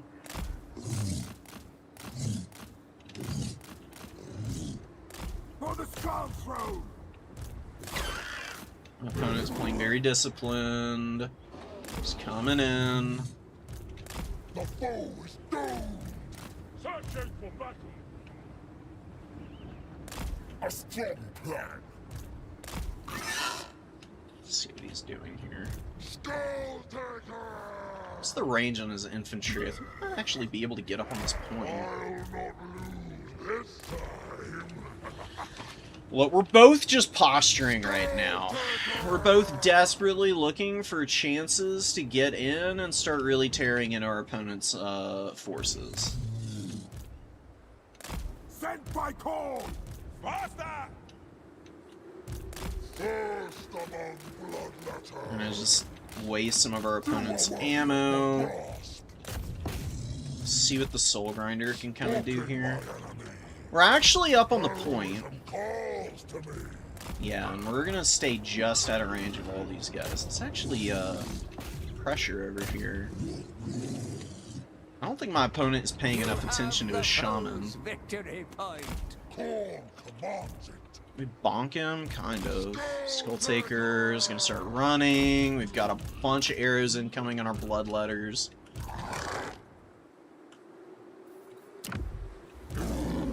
Bloodletter's getting bonked up a little bit. Let's try and get the Soul Grinder out of here now. He's kind of stuck in an animation, which is taking 50 years to complete. He did not hit anything of importance, which is really frustrating.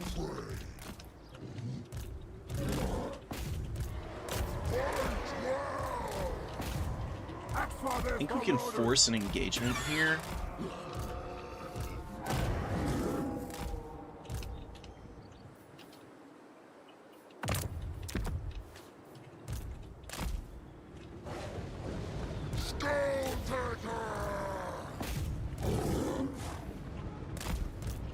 Spreading destruction.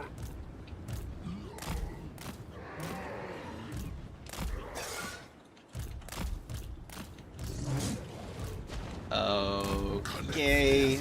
Oh my god! I'm sorry. I'm so done with that spell, though. Come on, buddy. Get out of there. Okay. Skull Taker is a little trapped, which is not great, but now he's gonna start pushing through. Let's get ready. Let's just start moving like we're about to attack. You have the foe's victory point. Let's just start getting into fights. Cut down the chaff. Let's get our, yeah, there's another freaking million damage on my infantry. Hilarious. Super funny. I'm having a great time. Let's get these guys up in the air, because now we've got these dudes here. My opponent is coming for all my guys, so we're gonna pull back. Sacred executioner. Skull taker.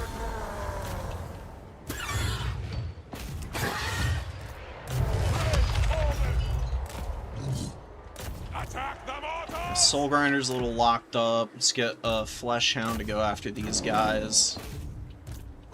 Follow the blood. Brothers in We need our blood. throwing axes in so they can kind of handle the river trolls. Otherwise, I think we could be in trouble. Could be. Could be. Could always be. You never know. And Skull Taker is getting bullied. Because Skull Taker apparently sucks, and that's just disgusting value. Are you fucking serious? Father's marauders. What the hell, dude? What is even the counterplay to that spell? I mean, I'm so dead serious. How are you supposed to counter that? That is freaking crazy. Let's just pop this on these guys and hope to God they can do something, because otherwise we're dead. Like, we might legitimately just completely fall apart here. Uh-huh. Here's another one of those same stupid spells. Skull Taker's tanking 1,000,000 damage and can't get saved by anybody. My Marauder Horsemen are all dying because they're all bozos. Soul Grinder is actually doing some damage, but not winning any fights. And we're just cooked. So yeah, that's great. We just got absolutely face rolled by one spell, so I ought to save that and just see if there's anything I can do about it. That sucks, dude. Gaze of Mork probably got him about 3,000 value, it feels like. Only 1,600? That doesn't feel very reflective of what it was doing. Rugled's got obscene value, as always. 1,700 on them. I didn't have the counterplay I needed. The Soul Grinder was not good. Horsemen were worse. Halberds did nothing. Skull Taker did nothing. My entire army was completely fucking useless. That's amazing. GG. Oh my goodness. Dude. Did I seriously not swap it over? No, I did. What are you talking about? It's on the right thing. We just got absolutely cracked. Dude, what the hell? I guess you bring Karanak and you just try and character snipe. I don't know what else you're supposed to do. Like, you can't bring anything. You can't bring anything infantry-wise if your opponent's just gonna be able to spam that spell at you. And that cleaves through cavalry, too, like crazy. Oh my god, dude. What? Am I supposed to just run Hellforge Bellowers and never do anything fun ever again? My god. Oh well. 1 in 3, man. Not a very good tournament for us, but, you know, I don't think I could reasonably expect to do any better than that, to be quite honest. I mean, I haven't played in forever. I'm kind of throwing spaghetti at the wall and hoping things will stick. And that's not going to get you very far, especially when your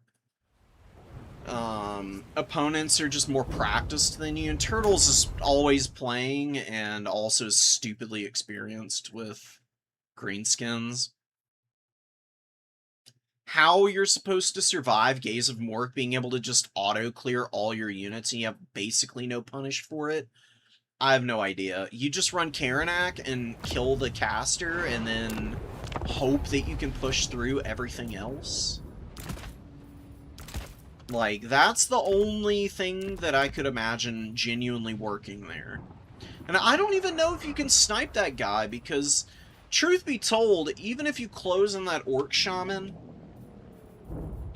with Pray the Blood God and whatnot, like, are you really going to be able to kill him fast enough? And is that worth it in the long run? Because you're committing to bringing Karanak, who's pretty expensive. You have to take some kind of a fight against all the boar boys and whatnot. Maybe you just have to infantry swarm the greenskins.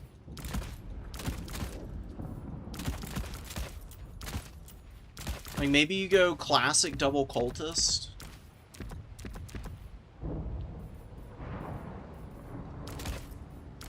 Double cultist Valkia.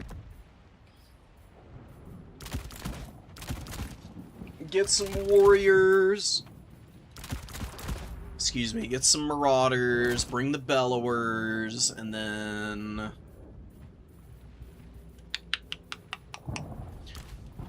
Brutes of the Hound, no good here. Just do one halberd.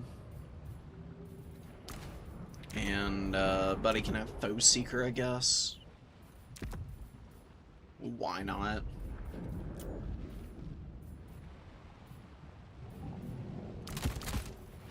Double Mino, let's not bring any Marauder Horsemen. Furies are a must. They're simply too good at pressuring the back line. I think Bloodletters work with support, But I don't know if you actually want bloodletters because you're using bellowers to clear. And I think the corn gores take up better space on the battlefield. Maybe just 2 of them.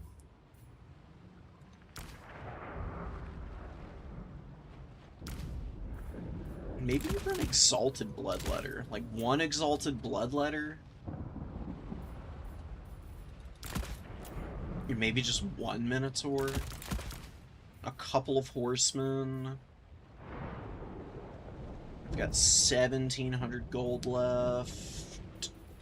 Skull crushers I can't see working all that well.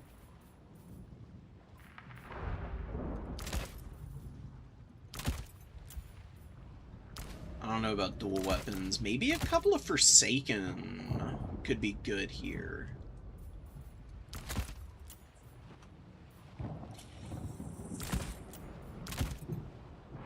Maybe you just need to go deeper into the cavalry. Maybe Hounds of the Blood Hunt just for some mobility. You can't lose the mobility completely to the greenskins. But this is again probably too much. We just do a Wrathmonger. Oh, those guys got shot up. Those guys will get lit up by Gaze of Morg. Gaze of Morg just makes this miserable because it's just gonna clear all your bodies. And you'll get pressed to the back of the map by the shooting. And your engagement tools are pretty limited at that point. But maybe I probably just need some time and I'd figure it out.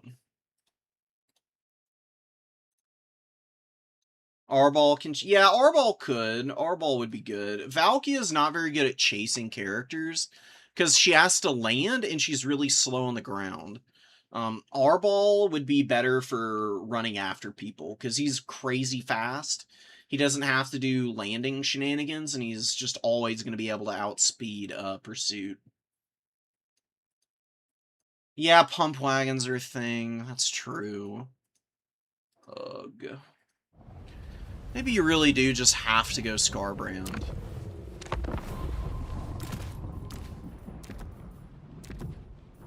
Scarbrand with the Rampage and the Bellowers. I mean, I've beaten Turtles before when he's playing Greenskins, and I basically just did this.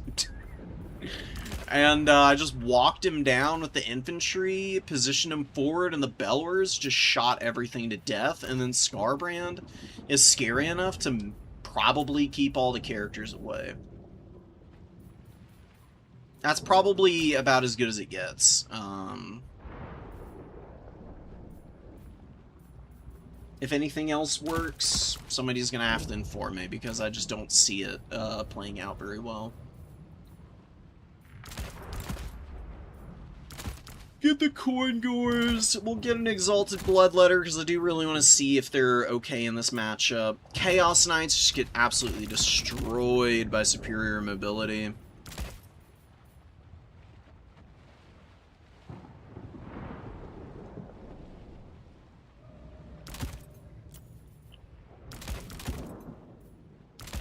Monkey Max. I mean, Blood Beasts are pretty freaking good, so maybe you do Monkey Max against Greenskins.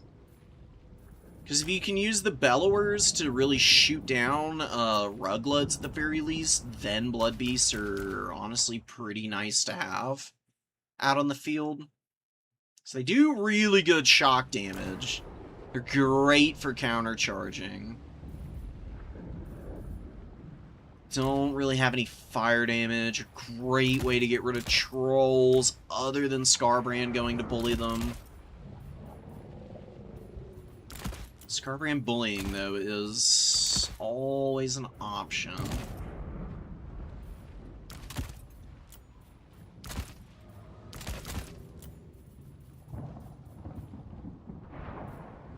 Maybe double Skull Reaper?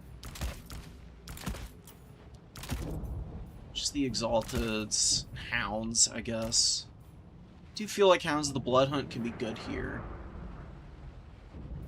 I mean, the idea is present infantry that either wreck pump wagons if pump wagons try to attack them, like the halberds, And then having the Bellers do a lot of clearing, you just have lots of Marauders to hold points early.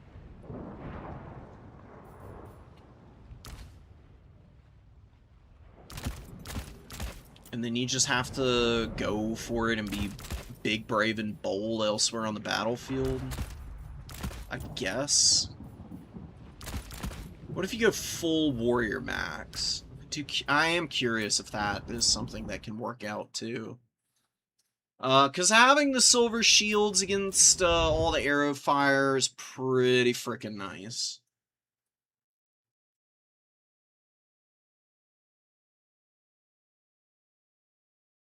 Makes them lose in the charge. I mean, the idea is that you're countercharging the savage orcs.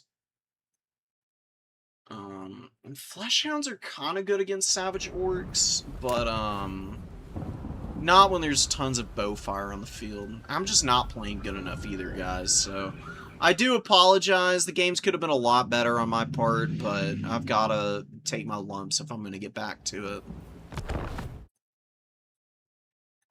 Okay, also, it's time to advance to top 4, I think. I don't think there's anybody that we're waiting on. So we'll just go ahead and advance it.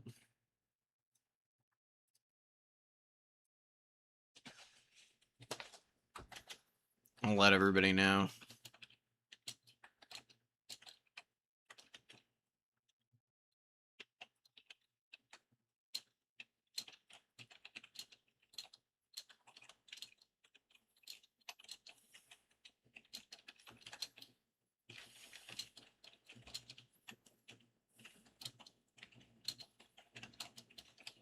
Let me admin for a minute, guys. I'm advancing top 4, and I just want to make sure that everything is kosher in the bracket about it. Yeah, ouch. Hey, at least we got one win. We got one win. It's something. Better than nothing. Darren, Gondola, Space Pope, and Maximilian has the tiebreaker, and it's a pretty clean one, so top 4 is good as is. Okay. I'm gonna ping all the top 4 people. I'm gonna ping them in their in the order at which they have matches to. So we've got Maximillionaire and Gondola playing, and then Darren at Darren against Space Pope.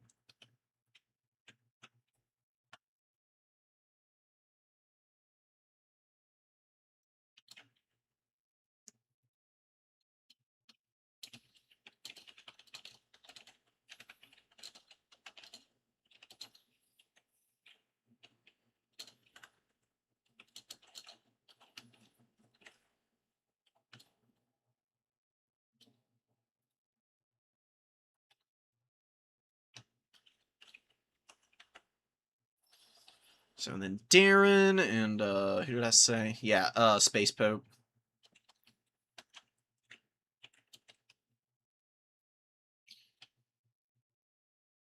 Hello. Oh, there he is. Okay.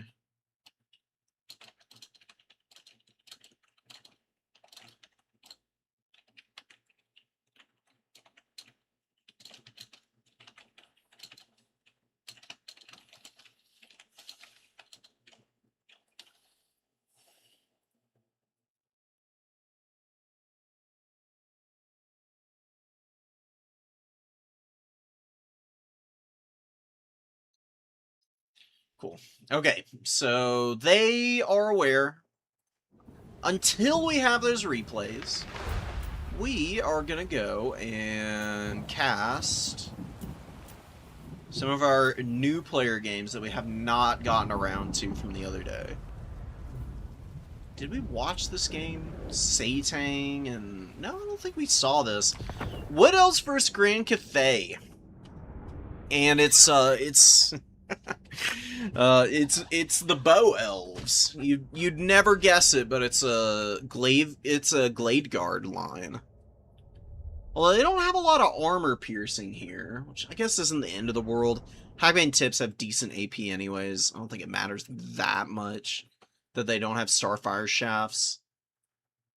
We'll see it. None of the corn flying monsters are any good. They all suck. Exalted Bloodthirster is the closest to being viable. Exalted Bloodthirster is actually half decent against the greenskins, believe it or not. It's a little execution dependent, and I just don't think it's that good of a choice. We have a victory point. Compared to other Lord options who are a lot easier to use and generally more reliable.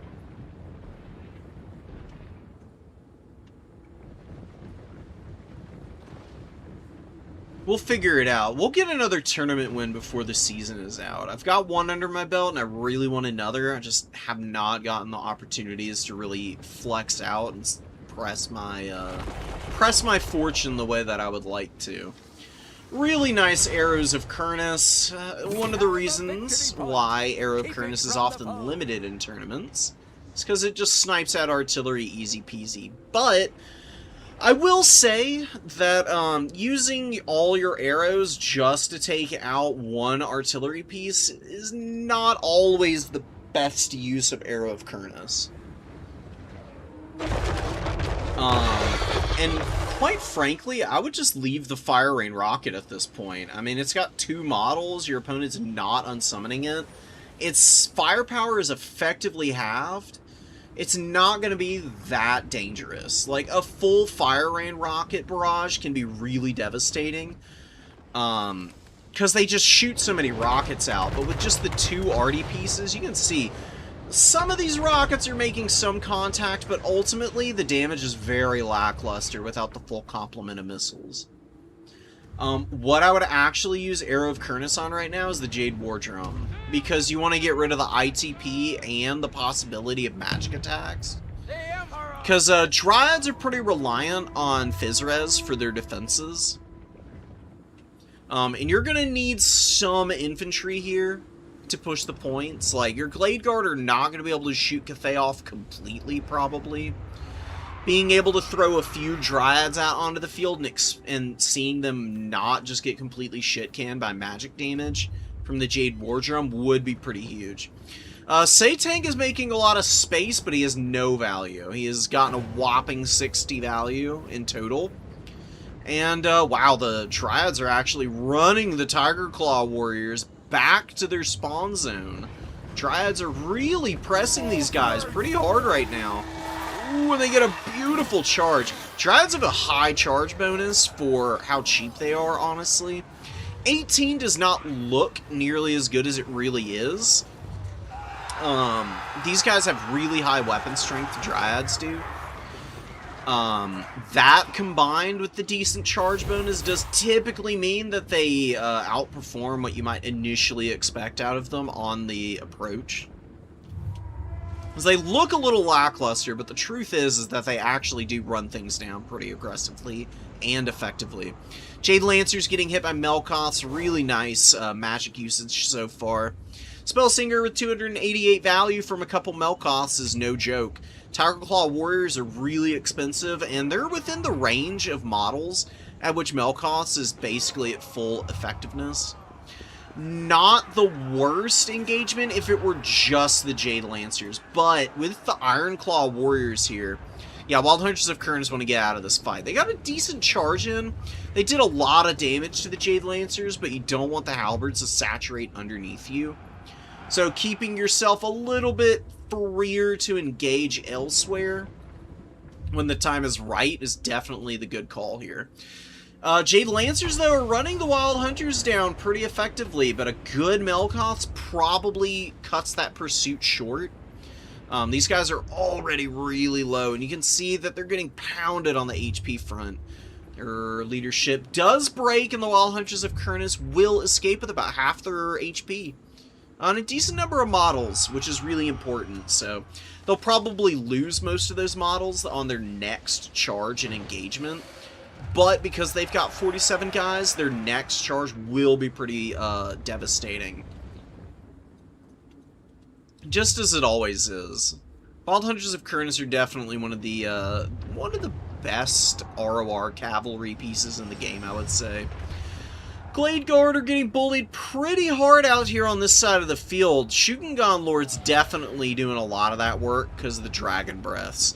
No option to kind of hound down the Shooting Lord is definitely a bit of a mistake. I think you really do want something to kind of put pressure on this Flying Lord. Whether that's a unit of Way Watchers, and pairing that up with the Prey of Anathrema a little bit better, or just bringing a, I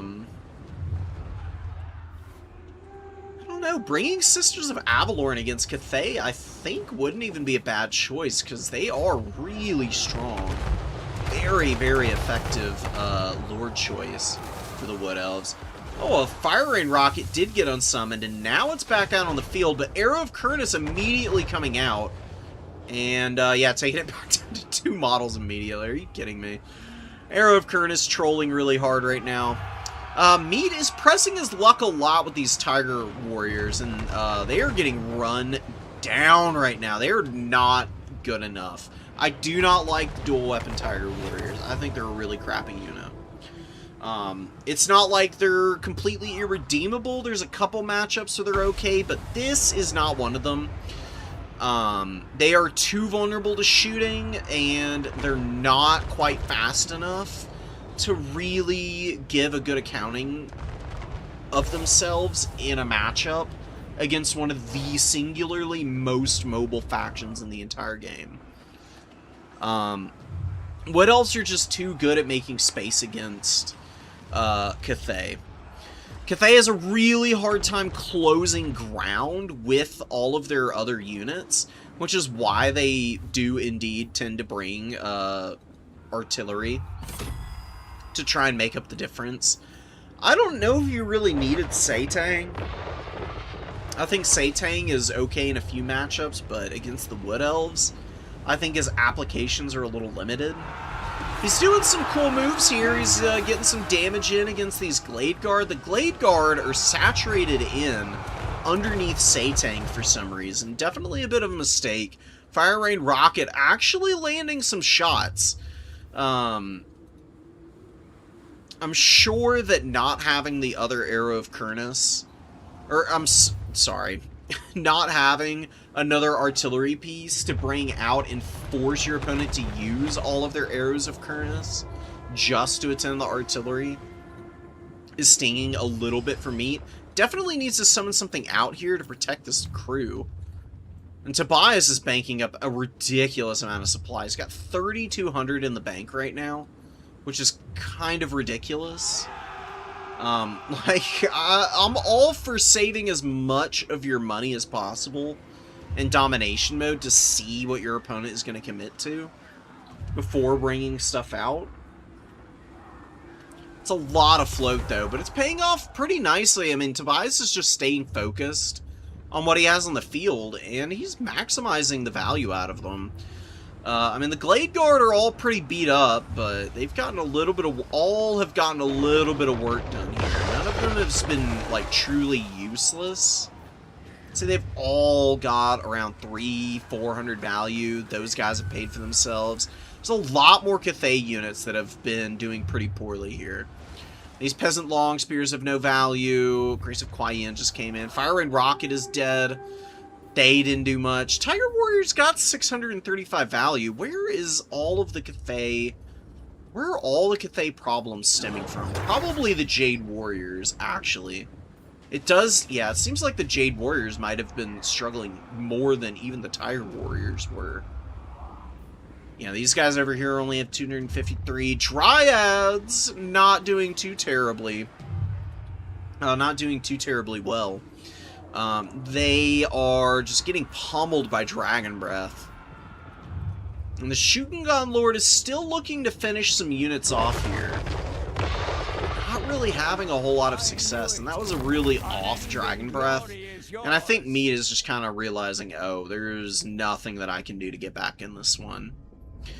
Honestly, really good call to ignore Satang. I mean, force him to get an obscene amount of value, and he can't do that. He just simply cannot carry for Cathay. There was a time where he was a carry piece. Maybe, arguably, he needs to be buffed again. Because I do think he got hit by the banhammer a little too hard. It is what it is. And T-posing Shugengan Lord at the end. trying to flex her superiority on the Wood Elves, but hey, she did well, but pretty much everything else in this army was just murderously outclassed by what the Wood Elves were able to throw out. I mean, they had a massive army. And 1,000,000 archers, I don't care what faction you're playing, that is a strategy that is really difficult to deal with. It's hard to be patient and build up and dive these kind of range builds. And me just didn't have the tools to do it. I mean, all these Tiger Warriors are really not the ticket against the Wood Elves. They're just too slow. You have to go pretty heavy into mobility against the Wood Elves. Because you can either play the mobile game with them, keep them honest and on their toes, or they just completely dog walk you in the mobile fights and then shoot you off the points with all of their bowmen, either Way Watchers, Deepwood Scouts, or the Glade Guard. You know, depending on how many they ultimately preserved.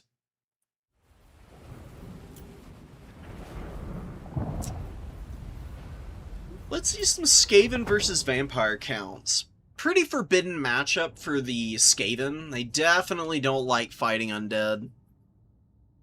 Very flimsy leadership all the way around. Cool build though. We got Warp Stars and a Greyseer of Plague. It's got Pestilent Breath, the Dreaded 13th, and Vermintide. Curious to see how the magic does. Warp Stars is good against infantry. I know that for certain. I don't know how it is against cavalry. I don't know if it's like Gaze of Mork or if it doesn't penetrate the same. Should also be good against the Mortis engine. But Skaven will have plenty of shooting for the Mortis. I don't think you want to waste magic on it. Probably just want to save magic for getting some finishing blows. Like popping the Dreaded 13th on a nice big blob fight. Getting the halberds out on the field so they can just grind down whatever might be around them. Eshin's Sorcerer was vanguarded up on the point, but triple Crypt Ghoul is going to push them off pretty fast, believe it or not. These guys are also units that have Vanguard. They're really fast, and they are quite vicious, so definitely need to respect them. Don't want to throw up your Sorcerer and just let them get circle beaten down by a bunch of crappy Crypt Ghouls. Although Crypt Ghouls do have good damage output, the Eshin Sorcerer is a little vulnerable to them. He's got Physres, though. He's a little bit more durable than some other characters might be. We got a Necrarch Vampire Lord on the field, which is very cool. You can see with his pretty hunched back, and he's got this weird, I don't even know what kind of cloak this is, like a fur cloak covering his back that looks like it's made out of some of the most disgusting animals imaginable.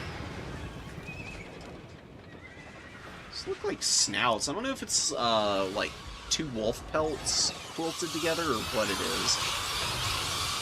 Crypt Ghoul's going really deep here, trying to support the Fellbat dive. Fellbats here are just dogpiling on top of the Avalanche Mortars right now.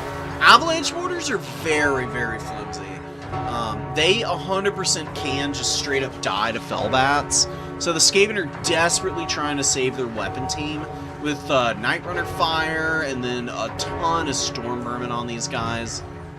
You get the, what's it called? Unholy Clamor being procced to the Skaven, and does stiffen their leadership back up, and they actually kill all the Fellbats. These two are escaping, quote-unquote, but they're not going to survive. They're crumbling. Fellbats have, like, no HP, so when they start crumbling, it's a little bit like when Furies hit their breaking point, and they just disappear from the field. Rat Ogres are going after the Black Knights. Black Knights really deep into this formation. And a little bit out of position now.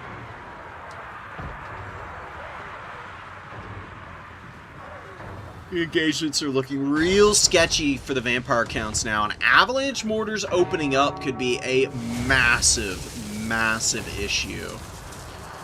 Because the Avalanche Mortars do a lot of damage. They dunk on infantry. Infantry cannot survive prolonged volume fire and saturation from the Avalanche Mortars.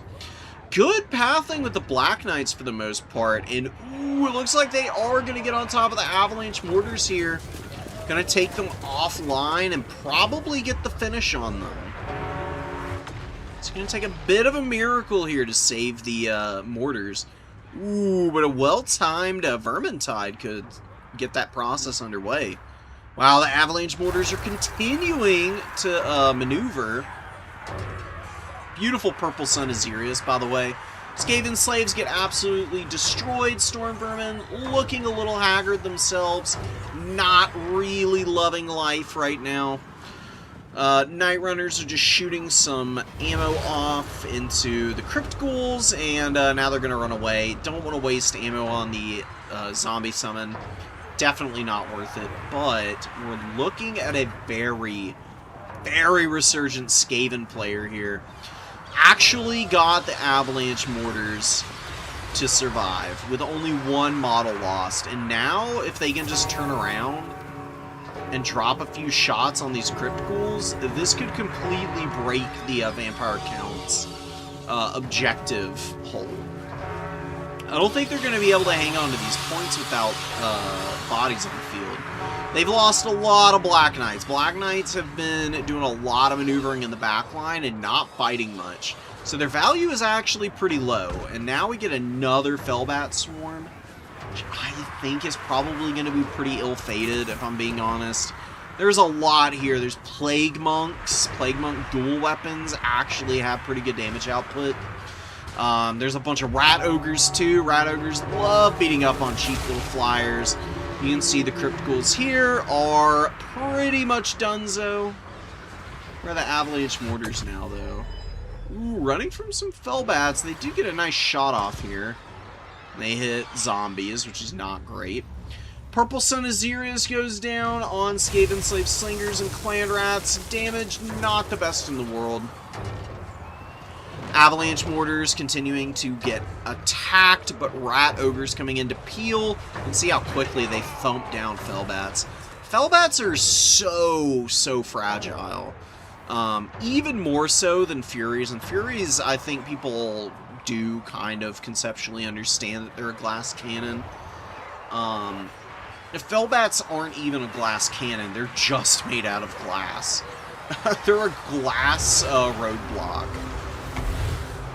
And you basically just hope that they can sit on top of a range unit long enough and your opponent didn't peel them, so that you can kind of break through with the rest of your undead army and then just completely compromise the missile line.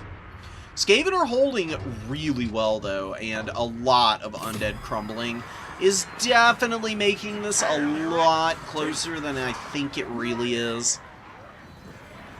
Mortis Engine will probably get a ton of value. I mean, just based on the fact that there's a Plague Monk in here, that's already a decent amount of money to kind of sit on top of and Mortis Engine down, but it's also doing really effective damage to the Doom Flayers. You can see here all of this damage that's ticking down on them. A lot of that, yeah, some of it is, like, sure, some zombies, but most of it is actually from the Mortis Engine. Mortis Engines are really good at life leeching down everything, except for single entities. The Mortis Engine's perpetual damage is really strong against monstrous entity-type units. And Doomflayers, their 8 models, are pretty susceptible to that Reliquary Corruption. You can see it really adding up. Mortis Engine gets pounded there. Oh my gravy. Ashen Sorcerer with a chunky amount of value after that. We've got Rat Ogres, Skaven Slaves, and Plague Monks. fully securing the #1 objective, completely dominating this side of the field. Blight Scabs, Plague Pack on the way in. These guys, ROR, Plague Monk, Sensor Bearers. They have Rabble Rouse, which is an ITP imbuing aura. Not that I think it's particularly needed. You can see the Mortis engine with about 1200 value. Pretty respectable. Leaving a lot on the table, though. It's going to be going down in mere moments. Leadership's broken. Crumbling is in effect.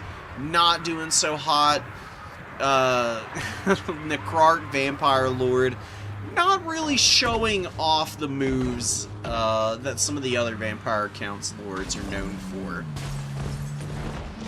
He's looking a little mediocre, which is a bit unfortunate.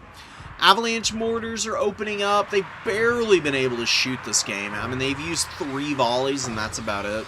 They've only got 600-ish value. 646 right now. But they've attracted an obscene amount of bodies, like, over to them. Scorch whiffs. Good attempt on the timing, a little bit off with it. But anyways, I mean, there was, like, the 4 Fellbats at the beginning of the game, then 2 Black Knights YOLO'd in on these guys. Couldn't get them. Now another Fellbat's in place, but honestly, just the 4 Fellbats in exchange for the Avalanche Mortars is about the same amount of gold in terms of cost. Add in the 2 Black Knights and this other Fellbat. That's like 3,500 gold that's trying to get in on this unit. That costs about 1,700. Even if you kill them, which finally the undead have been able to. Even with that, you're still looking at pretty bad trades and a lot of uphill grinding from there to get yourself back in it. And it doesn't really help that there's not a tremendous amount of infantry for Brandinator. He's gone a little light on the troops, I would say. Not that you need super high quality against the Skaven, but I do believe that Blood Knights, like 1 Blood Knight with Lances, is really nice to have against Rat Ogres and just for cycle charging things down. I think there's an overemphasis on cavalry, though. Because Skaven are not that weak to cav. What Skaven are really weak to are terror-causing single entities and also chariots. Black Coach is gross against Skaven.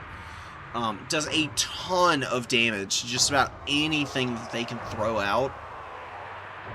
Is definitely one of my personal favorite choices for what to bring.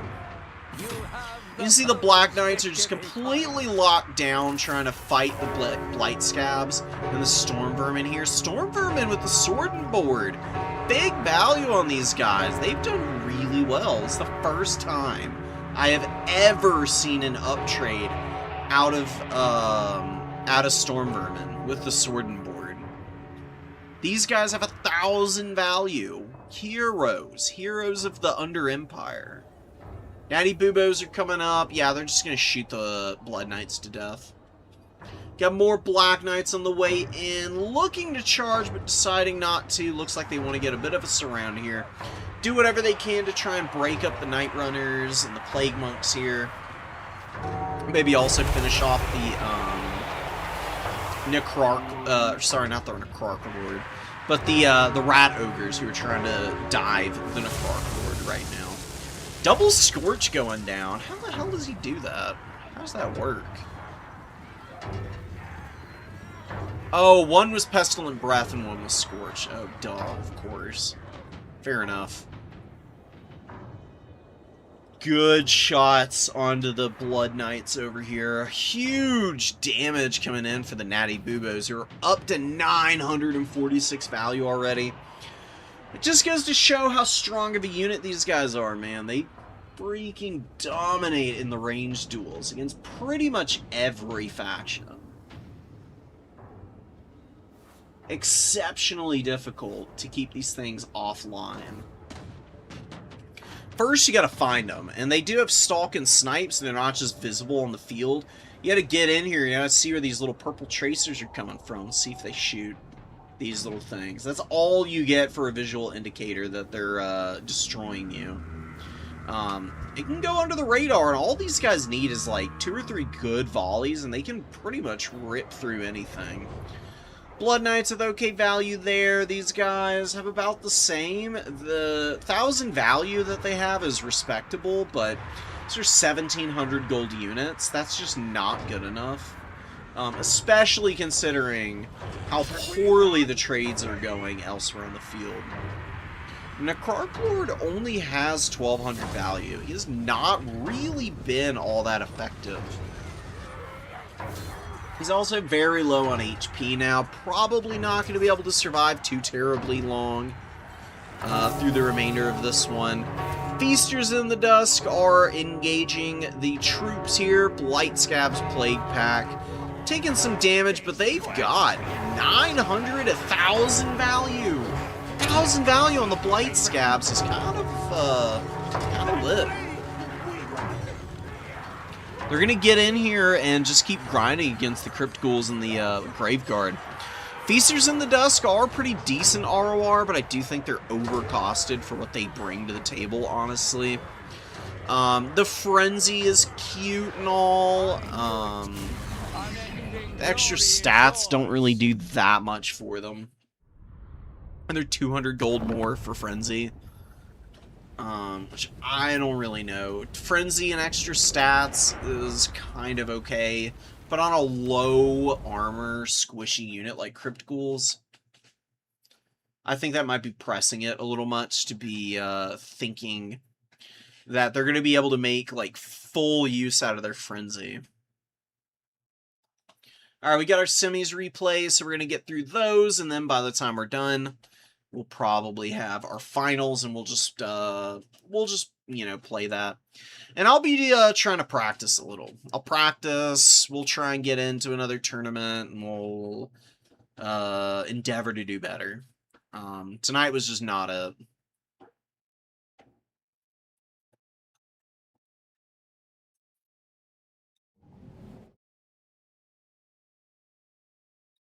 Alright, let me open my folders. Don't worry, folks. I know exactly where to go.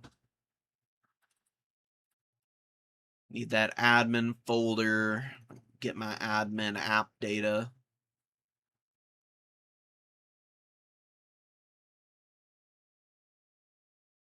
Jump into our replay file.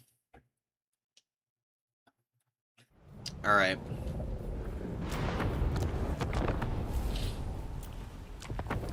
Ooh, Skaven versus Ogre Kingdoms. No way, dude.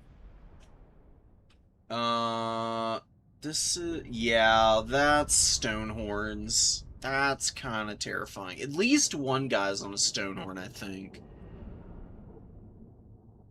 Because the Hunters don't have 57 speed at base, do they? There's no freaking way they're that fast. Oh, they're ogres. That's right. Ogres are really quick. It's always so weird to think of foot heroes, quote unquote, having 57 speed.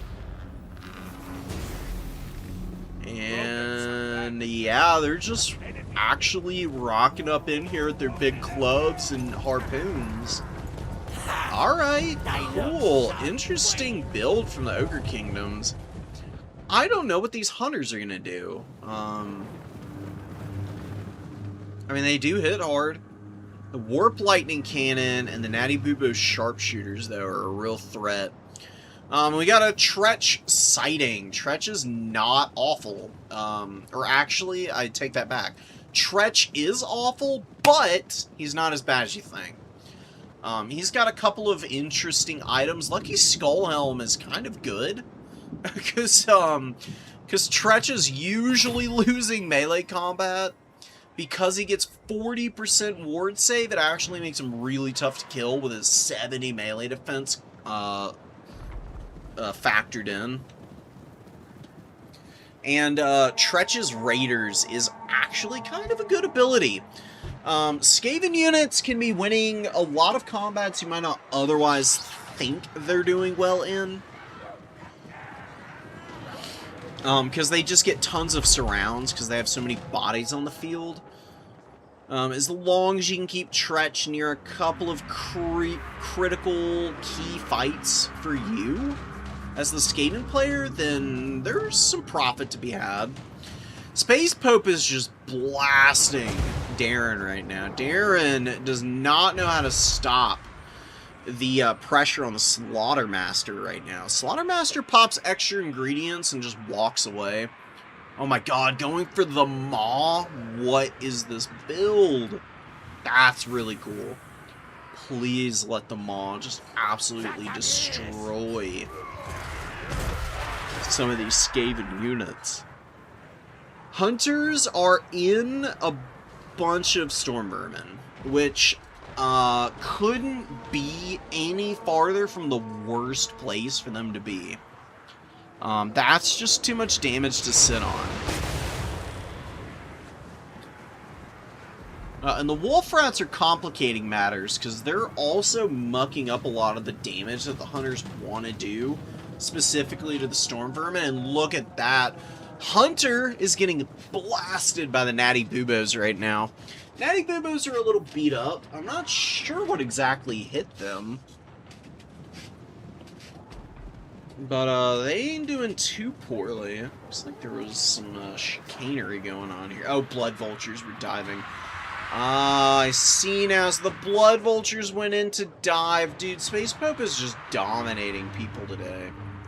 He crapped on me when I was playing Kislev in the Skaven.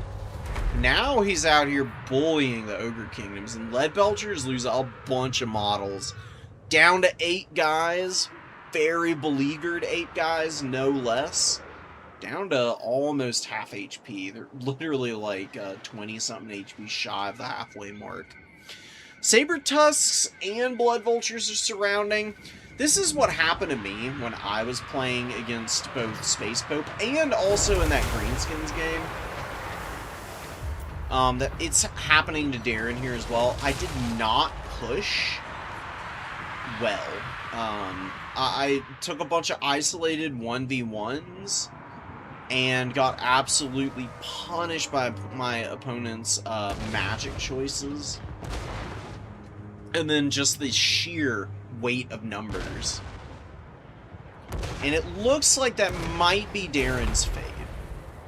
Slaughtermaster got a pretty big Maw cast off, but I still just don't see how that is really going to make a big difference in this game. Rat Ogres charging the Saber Tusk pack and absolutely crushing these kitty cats. Saber Tusks are a pretty solid unit, but you can see that Rat Ogres pretty exceptionally good at beating these mobile units at their own game. Really good interceptor force. The only drawback to Rat Ogres is that 60 speed, while respectable, is a little low. They're not catching things as much as you might want, but when you're playing a more defensive style of build, like what Space Pope has kind of gone for here, the fact that they're at 60 speed actually does kind of benefit you, because they're less likely to run themselves off into a truly awful position if you lose track of them for a minute. And then also 60 speed is quick enough to be able to countercharge stuff that's trying to attack your front line, which I think is the most important thing for the Skaven. Skaven really need to hold their formations, or they tend to do pretty poorly. They just like desperately have to hang on to whatever objective they possibly can and keep their forces bundled up. Just to counter push at the very least against opponents as they start to tire themselves out on your front line. Plague Priest is chilling, and, you know, giving the Clan Rats a little bit of extra leadership. It's nothing crazy, but an extra 4 can make all the difference as to whether something does or doesn't rout. Natty Boobos are basically dead. They got 1,000 value at least. I mean, they can keep shooting, but they won't be contributing too terribly much. Warp Lightning Cannon is looking to hit some shots here. It's currently sitting and doing absolutely nothing. It doesn't matter because the Skaven are being really aggressive. And making the right targeting choices. Mornfang Cav get hit by a big shot, and now they're going to actually rout, potentially. Look at that leadership, down to 3. It was in the negatives for a moment there. Very fortunate for them that it ticked above the breakpoint, but there they get shot once more, and now they're running. And the Wolf Rats can just chase them off the field, or kill them outright. You can see them nibbling away at the heels of these Mornfangs. Ogre Bull dual weapons and Blood Vultures are piling into Clan Rat spears. Good to have infantry saturated on your big boys. That's like Ogres 101. But the problem is that there's really not enough of big boys or little Noblars on the field. Skaven are just farming value with their Warp Lightning Cannon. Storm Vermin, Halberds have done some pretty ruinous damage in their own right. I gotta give it up. Space Pope playing really clean. Playing really, really clean today. He's got a very effective build. Doesn't need to do anything fancy. Just eating everything up the Wolf Rats. 900, 1300, 983. Big, big, big value on those dudes. And everything else was reasonable. Tretch wasn't even terrible. He actually killed a few guys. And looked cool doing it, I'm so sure. I don't even know what Tretch's like sync kill animations look like, because I sure as hell haven't played him in tournament, and I have not played him in campaign. I do genuinely wonder if Tretch might be the single most unplayed character in the entire game. Because, like, who's playing his campaign over Scryer, or, heck, even Clan Pestilence and Clan Moors have better campaigns. Clan Rictus is in, like, one of the toughest starting areas, and doesn't really even have that good of an army to begin with. I don't know. Another Ogres game. This time, my lord, we've got High Elves from Maximillionaire. And Maxi is, wow, doubling down on the big monsters and going real thin in the front line. Just a few Spearmen, just a few Illyrian Reaver Archers, which is all well and good. We'll see what they're able to do here. Spearmen can actually beat Noblars into the dust, so I don't hate bringing the not pointier spears of, like, Eternal Guard.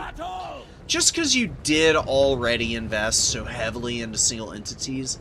Going with a bunch of Spearmen just to plant them on a point while you bully the Stonehorns and Thunder Tusks, I think is worth it. Wow, and Scrag is on the way in.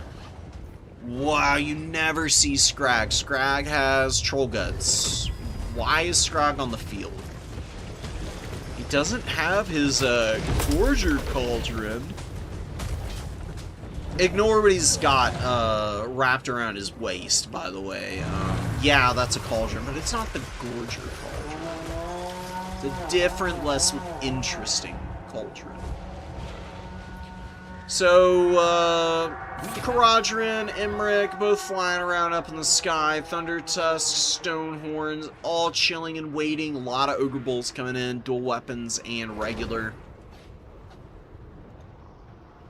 High Elves are just grabbing all the points. Ogres are more than happy right now to just completely yield the objectives, which, to be honest, they kind of do need to, because they do not have a counter for the characters. Like, Emmerich and Caradron are very capable of bullying anything and everything in this Ogre Kingdom's army, as long as they don't just YOLO in on top of a bunch of bulls and Noblars. They can, like, double team and pick apart Thunder Tusk or the Stone Horns or go for a Scrag Snipe. There's a lot of possibilities with these two beasts. You see the triple cap still holding firm, and all that damage, all that effort that Gondola is trying to put in right now to lock these two characters in place, excuse me, it's just coming to naught. He just can't close the gap in time before they're up in the air. That chilling aura slowing down Emmerich a little bit, but he is just quick enough to get off the ground and float away fairly innocuously. Bolt Thrower is in single shot mode and was shooting at Noblars, which is not a good idea. Don't waste your time. Literally do anything else. Ogre Bulls and Ogre Bull dual weapons out on the field. ERWD is not doing a whole lot of anything right now. It's really kind of a wait and see. I don't know what the game plan is for the Ogre Kingdoms here. Although I guess they can just overrun the number 3 and the number 2 pretty quickly, because the elves don't have any cap weight on these points. I don't entirely blame them for not throwing the spearmen up here. Because you do want to protect your bolt thrower crew. I just do think that you can probably keep a few on the actual objective and then a few right off of the point. And that would be ample protection for the bolt thrower if it just tucked in a little bit more on this side of the field. Like, just moving over and crowding out a little bit of space along the side, because you can just put, like, you know, a couple spearmen to cover the flank here. Like Illyrian Reaver support that you can always bring out of the vanguards. And then your artillery can just kind of sit on the green line over here instead of there.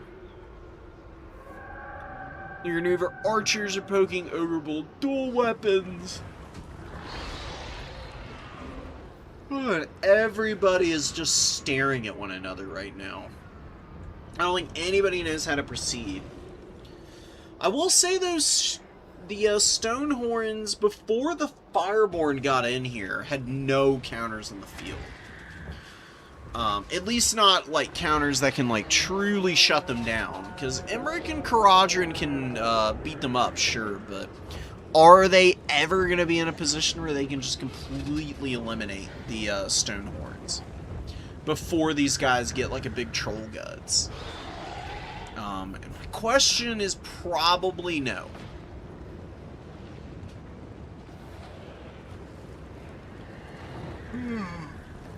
Big Lord running away, Emmerich and Caradhran buddying up together, looking to maybe stare down the Snow Horns, or Stone Horns.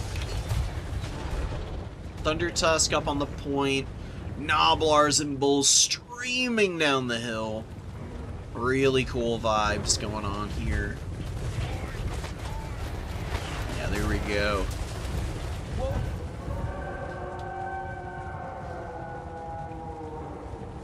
Ogre Tide coming in full force now.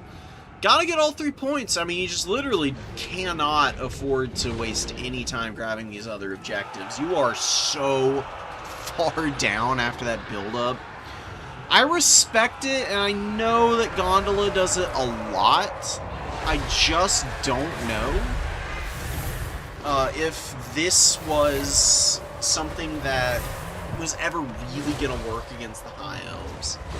I mean, High Elves have a lot of leadership, so even if you've got terror-causing monsters, it can be pretty hard to break their units. And that, I think, is what? Oh, Lord of Dragons on the Thunder Tusk. Yeah, poor boy is brutally suppressed right now when it comes to stats. It's down to 0 on that. Not doing well. Fireborn, very healthy and with a lot of value already. Silverhelm's holding up the works here. There's a bunch of Noblars, Pigback Riders, An Ogre Bull unit, not dual weapons, but an Ogre Bull nonetheless. Mixed into that engagement, you can see the other Stone Horns and the Thunder Tusk are just pummeling the Silverhelm unit over here. Back and forth, razor close on the value according to the scorecard, but I think it's very deceptive in favor of the High Elves, because I don't think that Gondola's got the sauce to be able to cap all these points away. I mean, he's got one objective, and that's it. It's just not really gone well for the Ogre Kingdoms. They just can't seem to hold their own here. A lot of their units are just getting broken up and constantly routing. Only about 150 value on a lot of these Ogre Bulls, and that's never a good sign. They have to uptrade, because Noblars ain't doing nothing. I'm sorry. They will get you at most like 200 value and just pay for themselves. I wouldn't even count on that. Honestly, what the Ogre Kingdoms really need here is, what do they need here? Honestly, probably not even that different of a build. Cut the Thunder Tusk and just use the Stone Horns to disrupt the High Elf formation. Force Imric and his Karajiran to chase down the Stone Horns. Stone Horns are fast and they got a ton of mass. 7,500 is ridiculous. So they are very, very strong at disruption. And they do pretty good collision damage as well, to boot. I think if you just play a little more aggressively with them, then probably the Ogre Kingdoms have a better opportunity of winning this matchup. They're not out of it yet, but the continuing terror routes is starting to get a little too concerning. Stonehorn here gets the Troll Guts. Nice upgraded one, too. Gonna get close to heal capping, I think. You'll see how much healing Troll Guts really is here. Especially the upgraded version. It is truly bonkers how much mileage you get out of it. Thunder Tusk is gonna come back and help against Imric. Imric does not want this heat. Ooh, and he gets hit by the Slaughtermaster. Scrag. Scrag slows him for a minute, but Imric is going to get off the ground. Okay. Yeah, over here, yeah, you've got Trappers and Iron Guts, and they're just beating up on this Ranger unit. And the Ranger's not going to be able to hold that point.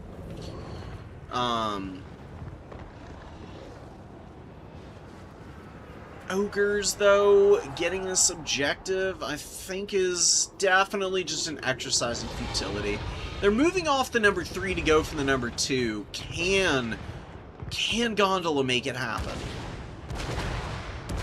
Maximilianer has played this really well. He has been so patient. He's absolutely not pushed up, fumbled anything away.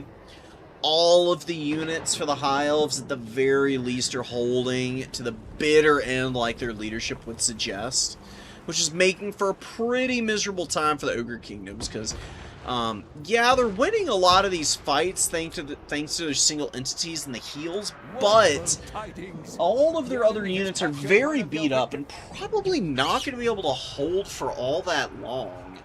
You're definitely in a pretty tricky position right now.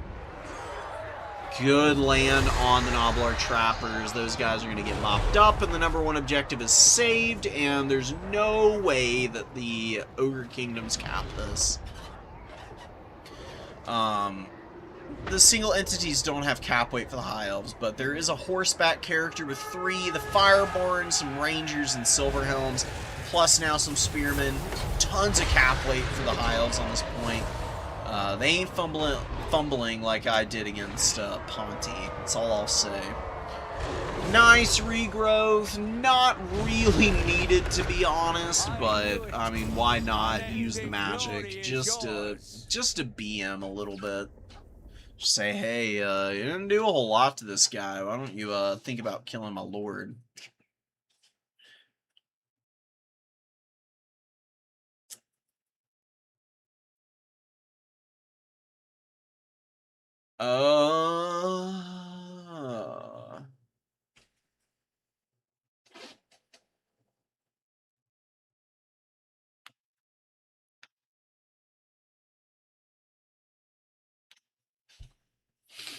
So you beat Max in the last round. I see. Even the Thunder Tusk? I really just think the Stonehorns are fine. You can cut the Thunder Tusk and get some, honestly, some Golg's Man-Eaters wouldn't be bad. I think they could do some real heavy lifting here. Because your opponent doesn't have a ton of hard AP. They've got the 2 characters, the Fireborn and the Bolt Throwers, but a lot of those units are in reserve. Like, 3 of the AP anti-large options are all packed away in as reserve units. It can be a little hard to, like, force everything out onto the field the way you really want to. Alright, guys, we got one more game. Oh, regrowth for vigor. Okay, fair enough. You didn't really need, you didn't really even need it, man. But I totally go, and I would totally go with the heal as well. Get the guys up. Ooh, yeah, or you could do a Trapper Rush. Trappers are really good at throwing their little ninja stars against like either really cheap infantry like clan rats and just absolutely hosing them down with the little ninja stars, or they're really good at shooting stuff like storm vermin, who are heavily armored but don't have a great shield or no shield at all. Like, sword and board storm vermin have a bronze shield. Halberds have nothing. They're just completely naked to arrows and missile fire in general, and it can absolutely crush them. It's really painful.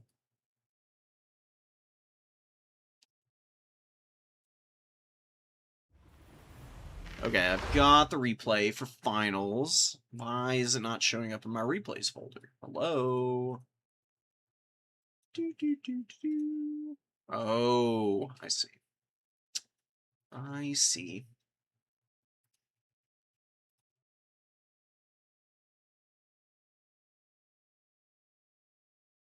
I just forgot to bring it over.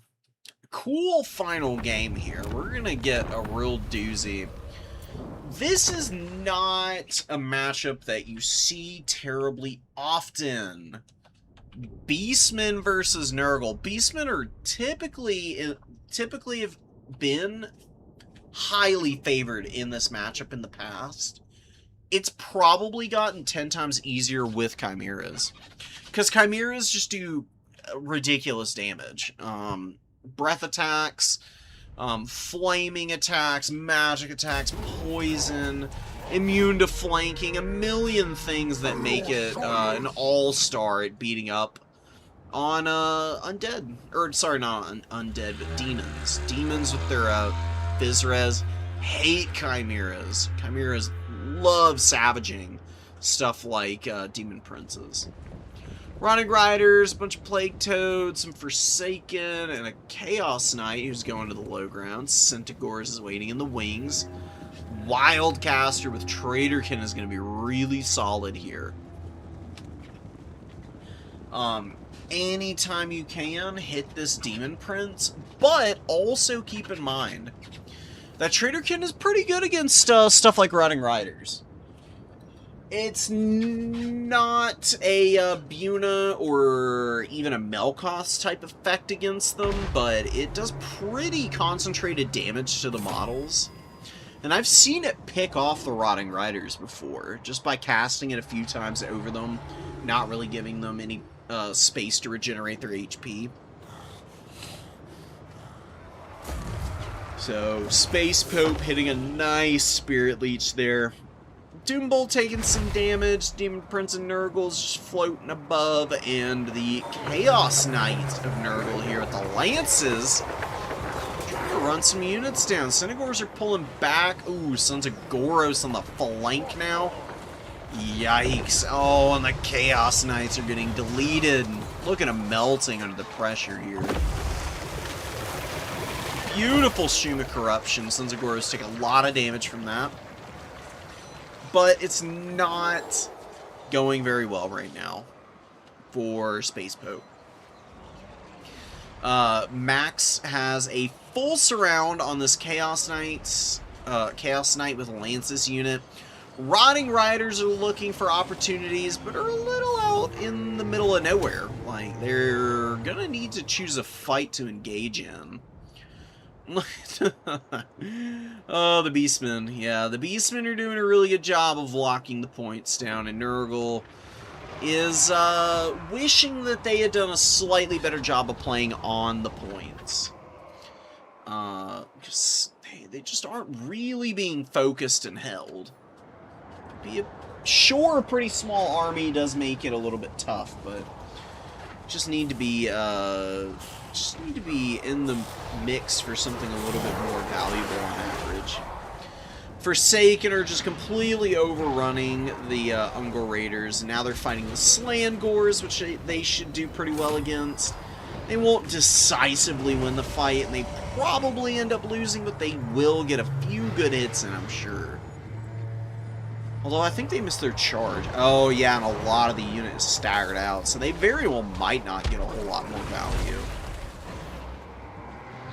Yikes, this Forsaken's going down with about 200. Ungor Raiders are gonna... Ooh, beautiful Traderkin. Oh yeah, the Demon Prince. HP is melting off this poor guy. Yikes. Down to 4,100 HP. Butchers of Kalkengard are in. Guess what they love doing? You know those Forsaken that were such an annoyance? Well, the Butchers of Kalkengard are the perfect answer for something like this. Very hard-hitting, monstrous infantry unit that, while the terror is not particularly important because Forsaken are ITP, at the bare minimum with their big weapon strength and great melee attack, and even better melee defense, against a unit like Forsaken who have no melee defense at all, hardly, this is going to be a bit of slaughter. And the Butchers are going to charge up a little bit of blood greed already. Very nice. A lot of units getting run down by Nurgle. They're using the Rotting Riders and the Pox Toads to pretty good effect. Nurgle is just always one of those factions that has a little bit of a hard time, no matter what the matchup is, because you do need to skew your builds pretty hard as Nurgle, which I think is a huge detriment to you. If you're maining those said factions, I do think Nurgle's one of them. Like, for Nurgle, you really need to, like, prioritize a lot of the same units in your roster. Like, Plague Drone ROR, you've got some, you got the Noxbringer, a few other units that are pretty important for Nurgle, the hero squads in general for Nurgle. Oh man, I don't know what they could do though. This has been a pretty tough one. There's the Chimeras just floating around. Doombolt has not done a whole lot, but is holding his position, getting ready for a proper scrap. Beastmen secure the high ground objectives. Centaur's mopping up survivors, and a Pestigore on the way in just to make sure the Beastmen are nice and secure. City's loving doing their thing right now. Just riding back and forth, surveying the line, waiting for an opportunity to pounce on something that's either overextended or has just been abandoned to their own devices. Demon Prince, nice and low, but looking for a little bit of payback. Let's see what we get here. Slangor's moving down the hill, pushes a Kalkengard on the way over. Plague Toads are going to get folded up pretty hard if the Minotaurs charge them, but it looks like the Plague Toads are going to get in for free right now. And it looks like the Chimera is going to be the answer that's landing on the ground for these guys. Or not. Chimera gets hit by Curse the Leopard. Wow, alright. Rotting Rider's holding up really well against the Butchers of Kalkengard on that charge, but they get hit by Devolve. And the Butchers, with their newfound durability of just avoiding getting hit by the Rotting Riders, a little bit of damage here. Chimera Breath Attack doing some great work against the Rotting Riders, and I think that may have broken this fight open to the point that Nurgle is not rallying here. Demon Prince is getting absolutely manhandled by the Chimera and the Doom Bull, both of whom are shredding through this guy's HP, and he is crumbling. Demon Prince is going to go down. Doom Bull, only 400 some odd value. You know, not looking like a world-beating lord, but certainly good enough to occupy the attention of your opponent for an extended period. Rotting Riders are dropping like flies now, no pun intended. I genuinely did not mean to make that pun. But they're just screwed. There's nowhere for them to go either. There's only 10 models left, and they're down to less than 1,000 HP. Even if all 10 models survived, it would take ages for them to get up to a point where they were combat effective. That's going to be a very, very nice win for the Beastmen. Max is back, and he's clearly dominating in the tournaments right now. Doing a really good job of taking down Nurgle. Ooh. More Pox Riders. Very fun. What? Excuse me. What does Nurgle do here? A lot of mobility, a lot of big stuff. Probably don't want another Chaos Knight. Probably don't want the basic Pox Riders. Just go for the ROR and some Plague Toads. I do like that. I think you probably want more infantry. Infantry is just at such a premium here, and you do want to lock your opponent up somewhat in the front line when you're playing the Beastmen, because if you can pummel down all of their infantry and make sure that those infantry aren't available into the late game stages, I think you can outmuscle Beastmen. It's just tricky. Beastmen are very aggressive, very good at like shutting down a lot of otherwise very powerful tools. Like Noxbringer, I think, could theoretically be really good against Beastmen, but because Beastmen have like a lot of throwing axes and some really, really tough a lot of really, really tough to handle swarming elements, I don't think it's gonna typically do all that well, especially with like Sons of Goros around. Hardly dominating, went 2-2 in the Swiss. Hey man, you got to the top 4 and then you won the tournament, so who's laughing now?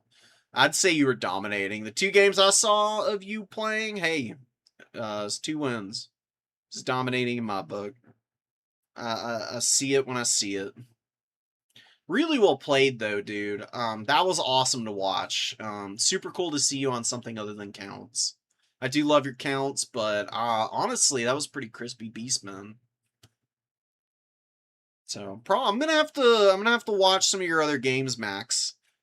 If you want to send me any other Beastman games you got, I'd love to take a look at them. So maybe I can sharpen up my meta knowledge, get back on the curve.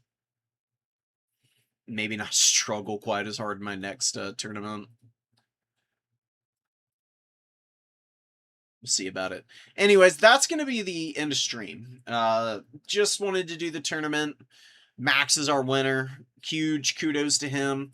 I am going to do my very best to stream ASAP. And I will be playing in some other tournaments. So keep an eye out. Keep an eye out. VODs will always be here. You never have to watch live. Any views are appreciated. I do this for the love of the game. I don't do it because I'm trying to make a million theoretical dollars on YouTube. It'd be fun to make money off of doing this, but I'm not holding my breath for it. I'm pretty comfortable in my current career. It's just nice to be able to take a little bit of a break and find some time to maybe get into some tournaments now. But yeah, till next time, guys, y'all take care. I'll see you around. Peace out, guys.